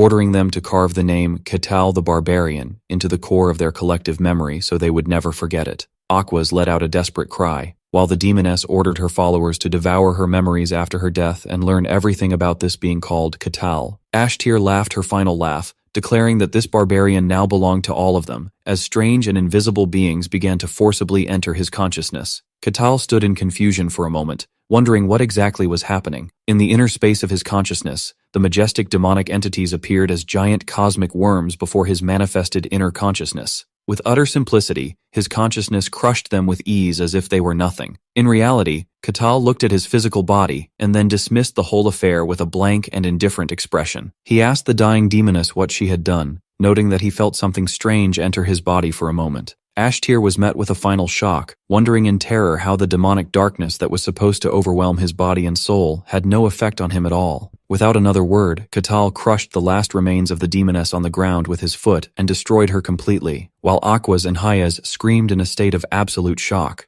After the purple mist from the demoness's death dissipated, Catal stretched with a satisfied smile and asked Aquas if the mission was now successfully completed. In the quiet territory of Barkan in the kingdom of Gehenthra, breaking news spread like wildfire, carrying with it alarming reports about the afflicted village with which all contact had been lost. Newspapers were soon filled with drawings and speculations about the demoness Ashtir, who was identified as responsible for the horrific attack on the village. The territory's ruler sits in his office, his face etched with sorrow, wondering in a weary voice how such a terrible ordeal could strike his small territory that he had strived so hard to protect. After the difficult battle against the Lich, a new threat now emerges, a named demon mentioned in the oldest historical texts. Amidst this disaster, the only good news was that the brave inquisitor of the sun god had managed to temporarily fend off the demoness, giving him a moment to catch his breath and think carefully about the next steps to be taken. The scene shifts to Catal, who could clearly feel that the entire territory was in a state of turmoil and anticipation due to these earth-shattering events. He directs his gaze towards Aquas, who was lying asleep while her body slowly recovered from its deep wounds, and is surprised when he sees her begin to stir and speak in a faint voice.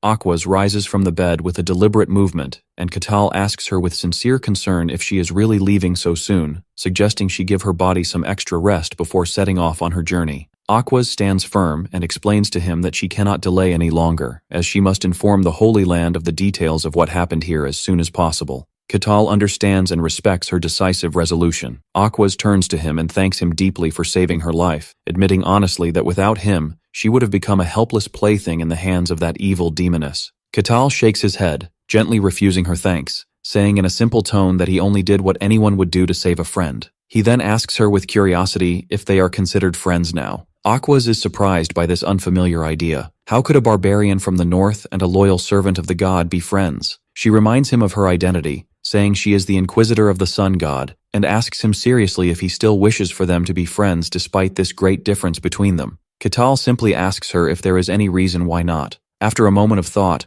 Aquas admits there is no real reason, so Catal concludes that it doesn't matter then. Their friendship is possible. Aquas agrees with a slight smile. Catal tells her he has a question he would like to ask, and asks her about the validity of the information that one should not tell a demon their real name. Aquas confirms this is true, explaining that the reason lies in a concept known as marking. She explains to him that demons use names to engrave a dark and invisible mark on a person's soul, and this mark acts as a beacon that attracts other evil entities, making the marked person an easy and constantly hunted prey. She adds that in ancient times the marked had to undergo complex baptismal rituals to be rid of this mark, or they would end up hunted and killed by the merciless forces of evil. Catal asks her with clear concern if this means he has also been marked after his encounter with the demoness. Aquas immediately reassures him that he was fortunately not marked, but she warns him that his name has likely now been revealed to the beings of hell and has become known to them. However, she tells him not to worry too much, as without the mark, they cannot accurately track his location, and there won't be a real problem unless he meets them face to face again. Catal expresses his interest in the fact that despite his strength, he could not kill the demoness with physical force alone. Aquas explains that this is the mysterious nature of demons,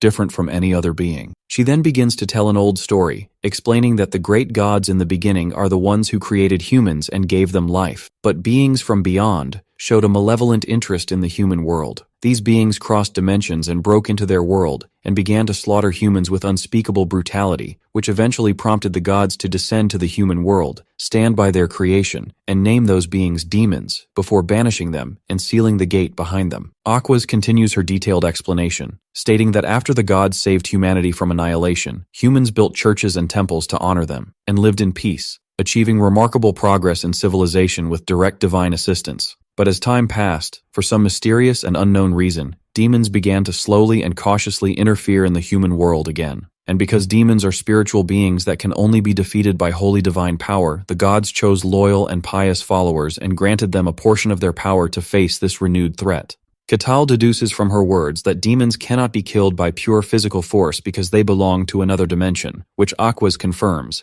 adding that they were not originally part of this world's fabric. Catal comments with concern that the frequent appearance of such powerful beings would be a major and difficult problem for everyone. Aquas reassures him that high-ranking named demons cannot appear in their world that easily. However, she reveals to him that the cycles of dungeon appearances have recently become abnormal and erratic, and it seems the sealed demon world has begun to affect their world in some way, as many evil entities have started to appear slowly and gradually. She specifies that these strange phenomena began exactly 1 year ago. This phrase triggers Catal's memory, as he immediately recalls that it coincides perfectly with the time he undertook his final quest in the vast snowfield. After their long talk, Aquas thanks Catal again for everything and tells him she must leave now, inviting him to visit her religious order one day where he would be very welcome. Catal smiles and says he would certainly like to do that. Later, as she sits in her carriage which has begun its journey, Aquas thinks that although her body has not fully recovered yet, she cannot delay reporting what happened to the great saintess. She then remembers Catal and wonders in confusion why the sun god gave no prophecy or sign regarding this mysterious and powerful barbarian.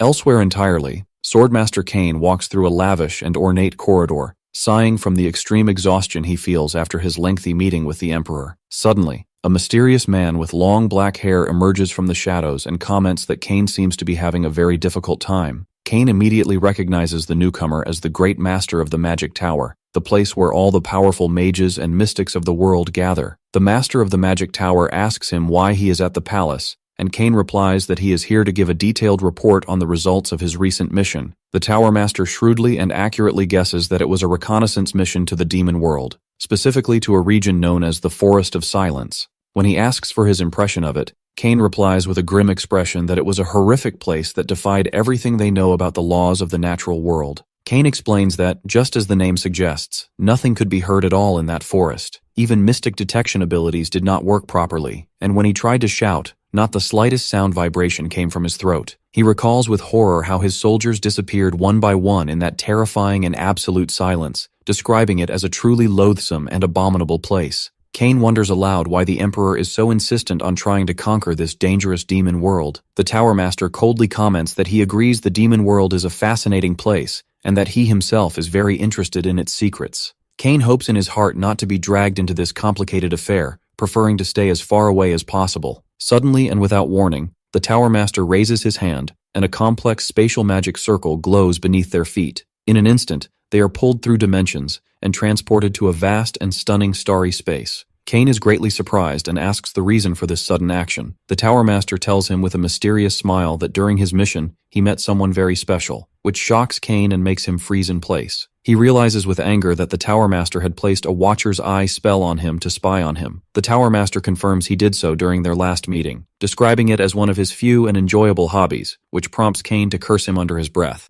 Cain then calms down and tells him that since he has already seen everything, what more does he want to know from him? The Master of the Magic Tower asks Cain for his opinion on the barbarian from the White Snowfield, noting that he is a legendary figure he thought existed only in old tales. The Tower Master adds that this barbarian is strong enough to defeat a seasoned swordmaster, meaning Cain himself, and crush the powerful Lich Kartos as if he were a mere insect, plus the fact of his appearance from the edge of the White Snowfield. All this makes it highly likely. Cain is greatly surprised to learn that Catal was the one who defeated Kartos. The Tower Master explains that although the news has not spread publicly yet, rumors are circulating strongly within the Magic Tower that Kartos, the great sorcerer who once shook the continent, has failed in his attempt at resurrection. The Tower Master adds that he went himself to pay his respects at his lair, feeling saddened by the loss of one of his few friends from the Lich lineage. Cain is surprised that a being like the Tower Master can feel sadness, The master explains that friends become necessary for someone who has lived as long as he has, then casually mentions that no valuable artifacts were found in the Lich's lair after his death. Cain questions this,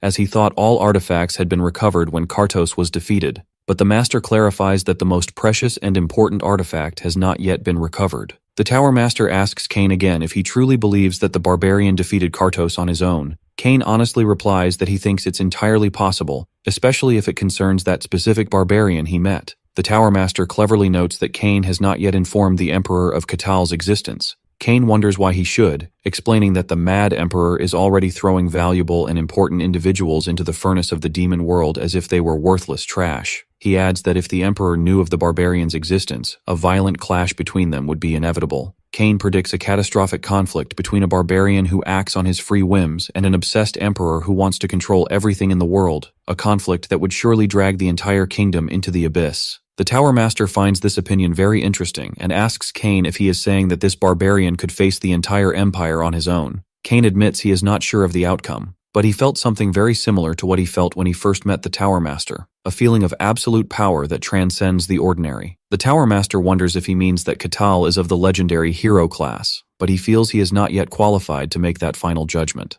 The Tower Master concludes from Cain's words that Catal must be someone of great value, which Cain completely agrees with. Meanwhile, in the bustling streets of the Barcan territory, as Catal was walking through the market, a woman walking in front of him stumbled and was about to fall to the ground. In a quick reaction, Catal catches her in time and prevents her from falling, then advises her to be more careful with her steps and asks if she is okay. Catal expects, as usual, for the woman to run away from him in fear as soon as she sees him, but instead, she thanks him with great politeness and bows to him respectfully before going on her way. Catal stands in confusion at her calm reaction. He looks around carefully and feels something strange and different in the air. People are passing by him, some casting fleeting glances, but none of them are avoiding him or moving away in fear as they usually do. He wonders in great confusion why people have suddenly stopped avoiding him. The governor of the Barcan region receives Catal in his office and asks him if he is feeling better. He mentions that he heard he was almost marked by the she-devil. Catal replies that there is no real problem, admitting that he doesn't really know what a mark is.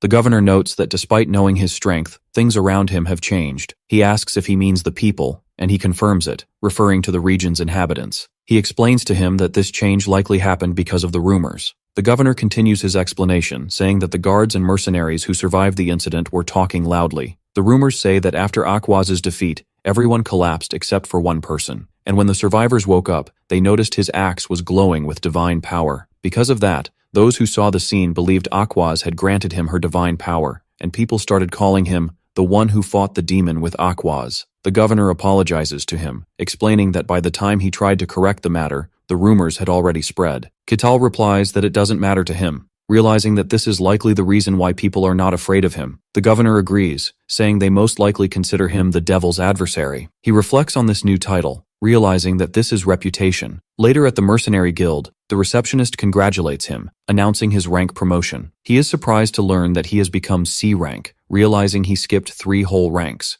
The receptionist tells him he accomplished something worthy of it. The receptionist adds that his mercenary tag will be reissued, and since it will be a custom tag for him, it might take some time. She explains that starting from C rank, a person is considered a true mercenary certified by the guild, and therefore they must treat him accordingly. She also tells him that as a C rank, he is now allowed to enter most locations, including most capitals and churches. The receptionist excludes the imperial capital from this, and he comments that the empire seems very strict. She confirms that only those recognized by the nobility can enter the empire. She lowers her voice, saying that no one really knows what is inside the imperial capital, and all they hear are disturbing rumors, to the point that the capital has become more mysterious than the demon world itself. After clearing her throat, she tells him that he can now take on almost all available requests, and even enter A-rank dungeons as long as he is part of a team. He seems pleased with these new possibilities and the existence of many tasks he can take on. Elsewhere, the mercenaries who accompanied Catal sit with Hisa for a meal. One of the mercenaries expresses his relief that things are over while having his drink. He tells them that the demon was defeated thanks to Inquisitor Aquaz and that she confirmed things are fine. The other mercenary expresses his strong admiration for Aquaz, saying she is amazing for defeating a demon like that.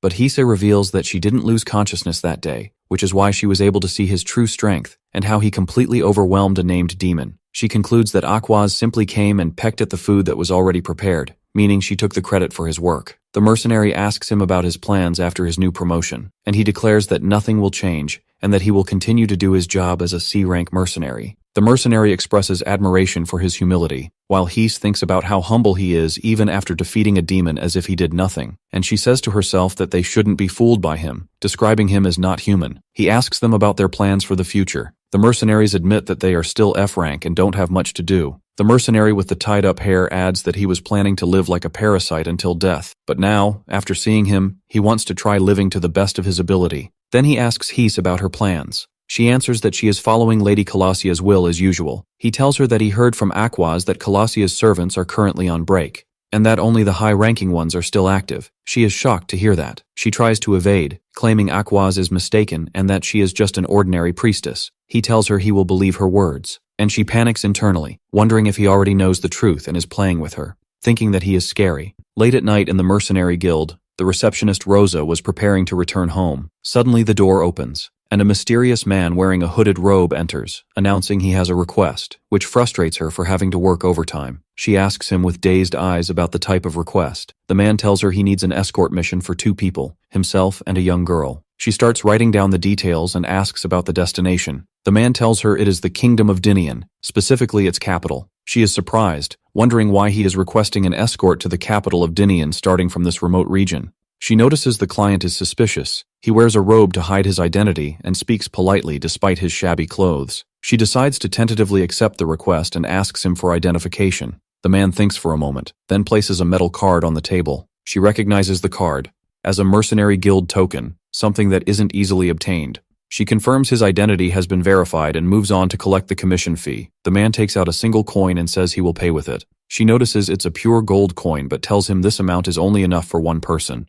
The man is shocked and yells, questioning, "Only 1 person?" The man looks confused, so she explains that he will have a mercenary with him for the entire journey and the Kingdom of Dinian is very far, so the risk is high. She explains that the journey to the Kingdom of Dinian could take nearly a month, so it's natural for the cost to be higher. The man begs, asking if there is anything that can be done, as he needs at least 2 people. She replies that it's possible, but in that case the mercenaries will be of a lower rank. She advises him that if he is looking for reliable guards, he should get at least a D-rank mercenary. The man changes his mind and asks her to give him someone skilled, but she insists that the fair price is for exactly 1 person. She wonders why he is acting so desperate. She firmly explains that it is very difficult to find anyone willing to accept a guard mission from such a remote region, but she will try. The man sighs in resignation and entrusts the matter to her. After he leaves, she inspects the gold coin. She notices it is small but made of pure gold. However, its surface has been carefully filed. She realizes this was to hide the coin's identity and feels this matter will bring trouble. Later that night, the man walks and knocks on the door of a house. A young blonde woman, Eileen, asks who is at the door. The man reveals himself as Aaron, describing himself as her loyal servant. So she invites him in. She asks him worriedly about the result of his task. He tells her the guild has accepted the request for now. She feels relieved and asks him about the number of people, and he tells her hesitantly, "Only 1. He apologizes, explaining they didn't have enough funds. Both of them become frustrated. He blames himself for being deceived, but she comforts him and tells him it's not his fault. Then he starts to cry and wail excessively, until one of their neighbors shouts at him, "Quiet!" She asks him how long it will take. He answers that he doesn't know, especially since they are looking for someone trustworthy. She accepts that they will have to wait and thanks him for his efforts. He looks sad. She stands worriedly, while he feels extremely ashamed. He mutters that it's really hard to find someone and that this is troubling. He blames his incompetence, and she tells him the food is running out, so he suggests they should starve for a while. She insists it's not his fault. When he suggests informing the region's governor of their situation, she immediately rejects the idea. She asserts that they cannot trust anyone, and that just hiring a bodyguard is a big risk in itself. She reminds him of the reason that forced them to abandon their kingdom and flee, and how they didn't know friend from foe. She adds that although a long time has passed since their escape, no news has reached them from their homeland. He apologizes to her, admitting he has become faint-hearted. She asks him if the Kingdom of Dinian is truly safe. He assures her that this place will protect them, explaining that the King of Dinian swore an oath when the princess was born, and they might even help them with their revenge. He stresses the necessity for Eileen Mavrochi, their princess, to survive, for if they lose her too, their kingdom will truly end. She feels anxious and wonders if they can trust just 1 mercenary. He reassures her that there's no need to worry. They paid with gold for this very reason, and he is confident the guild will nominate someone trustworthy for them. She wonders who will end up guarding her, and hopes it will be a handsome knight-like mercenary. Elsewhere, he feels bored and wonders what his old companions are doing. He thinks about the fools from the white snowfield, remembering they were the only ones who didn't keep their distance from him. He suddenly wonders if the mission is over now. He remembers that ever since he first woke up in the white snowfield, the mission window was always by his side. At first, he thought he was dreaming, but the bitter cold and the monsters made him realize it was real. He recalls that the first mission was to survive for a week. In that cold, the mission window was like a guide to him, but after leaving the snowfield,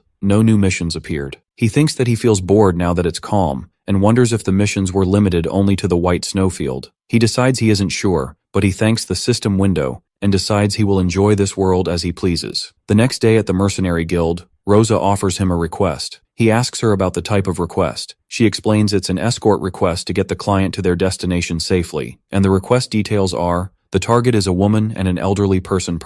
The destination is the capital of the Kingdom of Dinian, and the request is D rank. He asks if that's all. She confirms it, but clarifies that it will take him at least a few days, and all travel preparations are the mercenary's responsibility. He realizes it will require a lot of effort, but she adds that the pay is just as high. She tells him frankly that this request stinks, and he can refuse it if he wants. He smiles and tells her she doesn't understand. This suspicion is exactly what makes it a good request. He looks at the request details again. Kingdom of Dinian. He thinks about it, feeling he's heard this name somewhere before. He suddenly remembers Milena of the Akasha family, the merchant he met on the snow plains, and how she told him he would be welcome if he visited them. He decides this is perfect and announces he will accept the request. Suddenly, an electronic system window appears before him. The bright blue window flashes in front of him, surprising him. Mission number 785 appears, which is escort the client to the Kingdom of Dinian. He stands in shock, wondering why the mission window suddenly appeared now. She notices his strange state and calls him with concern.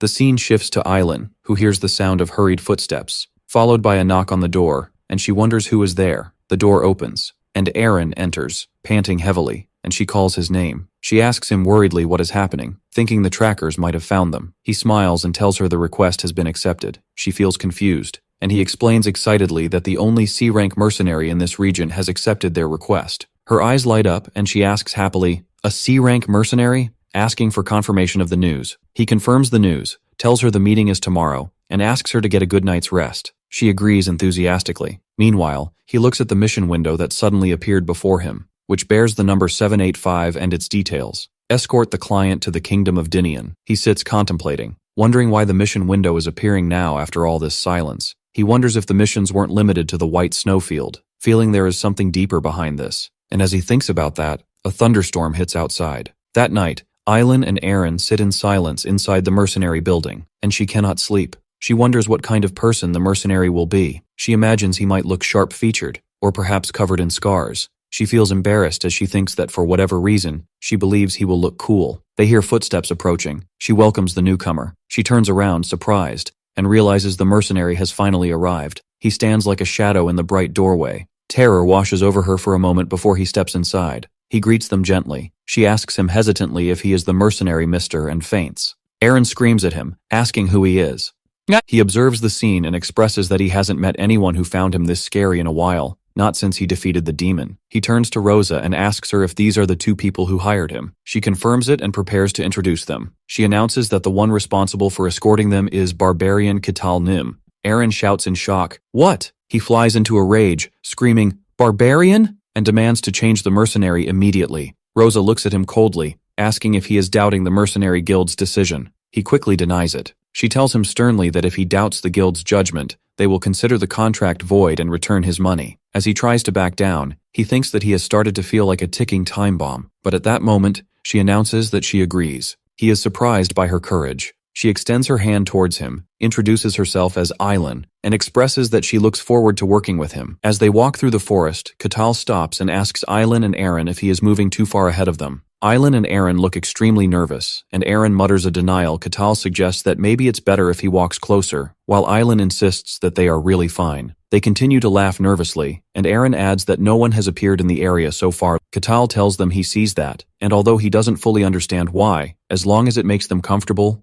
it's fine. Kital continues walking ahead of them, leaving a large distance, while the two follow him, watching him in silence. Eileen watches his back, thinking that things have come to this in the end. She remembers what happened the previous night at the mercenary gathering, when Catal shook their hands, introduced himself, and told them they would be relying on him from now on. She wonders to herself if this situation will be all right. She recalls his words asking them to trust him and leave it to him, assuring them their safety was guaranteed as long as he accompanied them, to which Island had agreed with great nervousness. She continues to watch his back, still wondering worriedly if this was really the best choice. After a while, Catal stops, announcing that they will have to spend the night in this spot. Island and Aaron are startled by his sudden decision, so Catal turns to ask them if they are okay. He explains to them that it has gotten late and visibility is poor, noting that this is normal since they set out in the evening at their request. They reluctantly agree, clinging to each other anxiously. Catal thinks to himself that the fear of barbarians seems to be more deep-rooted than he expected. He turns his back, reflecting that this situation looks like it will continue for longer this time. Then he tells them he will prepare a place for them to sleep. Catal takes out a small magical tool that expands in a flash to become a full tent, leaving Island and Aaron in shock with their mouths open in amazement. Aaron shouts, asking if it's an artifact, and marvels at how a barbarian could possess something of this level.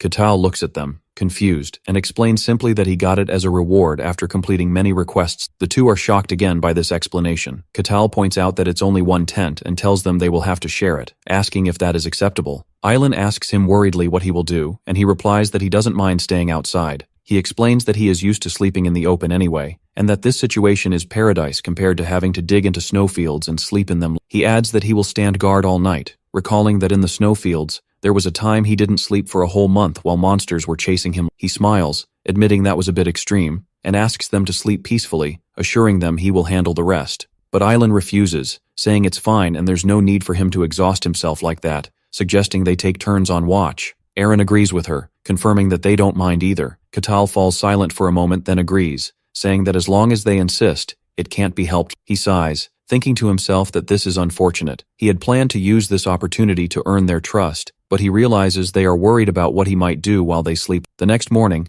Island emerges from the tent feeling like she's going to die, as she couldn't sleep a wink due to anxiety. She notices that Aaron looks exhausted too, and thinks that she feels extremely hungry. Catal suddenly asks her if she is hungry, and she answers nervously. He comments that it's natural for her to feel that way since she hasn't had a proper meal, and asks her to wait a moment. Then he announces that he will cook something for them, and Island looks at him in complete confusion. Catal continues preparing the food, pouring oil into a hot pan over the fire and adding ingredients. Island and Aaron watch him in shock, and Island wonders to herself about the strangeness of the scene. A barbarian cooking. They stare at him, stunned, and Aaron asks him in shock and horror if he has learned to cook before. Catal turns to him and replies calmly that it's just a hobby. He explains that people in the snowfields didn't cook. They were so busy trying to fill their stomachs that they would tear the flesh and blood from the monsters they hunted and eat it directly. But he, unlike them, would cook using the remains of those monsters. He recalls that the ingredients in the snowfields were all foul and dangerous, to the point that he almost died from them at times. He adds that after countless attempts, he finally managed to master his cooking. He continues that he studied cooking in that harsh environment, where just starting a fire was difficult, and because of that, he is confident there is no place he cannot cook. Catal thinks to himself that cooking here, compared to that, is extremely easy. Then he turns and presents the finished dish to Island and Aaron, announcing that the food is ready. The two look at the perfectly prepared shrimp pasta dish, speechless. When he offers it to them, Island refuses, claiming she is fine and that she doesn't like greasy food. She holds up a piece of dried meat, jerky, and insists she will just have this. Aaron, who was sweating from tension, quickly agrees with her, saying he too will just have the dried meat. Catal shrugs, asking them if they prefer the dried meat. He then comments that it's a shame he'll have to eat this delicious dish all by himself, and begins to eat heartily. Island watches Catal as he eats, thinking that she wants to eat too, but at the same time she can't trust food made by a barbarian, and concludes that she cannot eat that food. Days pass, and on the third night of the journey, Island is seen tossing and turning in the tent, groaning from exhaustion and hunger. Aaron watches her anxiously from the tent entrance and asks her, addressing her as Your Highness, if she is all right. Aaron laments their situation, pointing out that this is the third day of their harsh journey without decent food. He thinks that this situation is very hard on someone like her who was raised with extreme care, and blames himself, thinking he should have been more attentive. Island gives a faint smile, reassures him that she is fine, and apologizes for worrying him. Aaron lowers his head in shame, muttering that she has no need to apologize. Then Island asks him how he is, pointing out that he must be tired because he has been standing guard for them. Aaron tells her he is fine, adding jokingly that old men don't sleep much anyway. Island thanks him gently. After Island falls asleep, Aaron watches her, thinking of the poor princess and vowing to protect her even if it costs him his life. The next day, Catal is busy grilling meat and fish over the fire. Aaron and Island watch him in silence, their hunger obvious. Their stomachs rumble loudly from hunger. Island suddenly stands up. With a flushing face, she tells Catal she is stepping away for a moment. He looks at her and asks curiously if she is going to the restroom. Island freezes in place, shocked, thinking how rude he is. He realizes what he said and immediately apologizes. Island, flustered, waves her hands and tells him it's fine, wondering to herself in amazement that a barbarian is apologizing to her. At that moment, she stands up from her spot and walks away towards the woods. Aaron watches her go, then turns to Catal, who continues cooking. Before Aaron can say anything, Catal tells him that he knows they don't trust him, but he is their companion on this journey. He continues speaking as he flips the meat, explaining that he is human just like them and his feelings can be hurt. Then he gives a slight smile and adds that he would appreciate it if they gave him a little trust. Aaron stands stunned by his words, then lowers his head in shame and mutters that he understands, while Catal returns to grilling. Catal offers a plate of grilled venison to Aaron, who looks at it with wide eyes and asks him if he will eat. Aaron hesitates,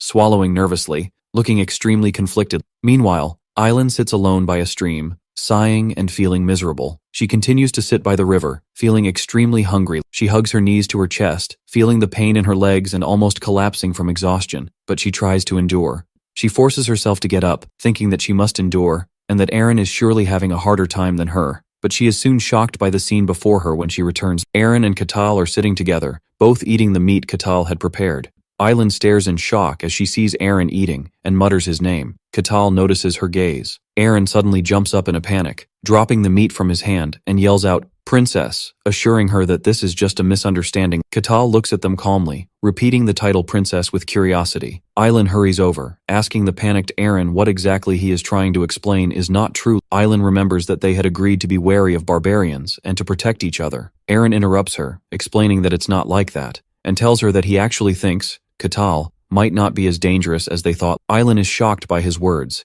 At that moment, Catal approaches and asks them to calm down. Island agrees nervously. Catal deduces that the reason they refused his food and insisted on splitting the night watch was ultimately because they didn't trust him. Island feels guilty and mutters that she made a mistake, while Aaron nervously tries to deny it. Catal reflects, wondering how he can fix this situation. He realizes this world holds a deep prejudice against barbarians. He thinks that being a barbarian from the White Tundra, he doesn't know all the details, but he guesses that barbarians outside the tundra have done a lot to deserve this hatred. He continues to think that at this point, even if he said he wasn't a barbarian, no one would believe him. Then an idea flashes in his mind and he smiles. Catal steps toward them and tells them there is one thing they are misunderstanding. They look at him in confusion. He smiles confidently and announces to them, "I am not a barbarian.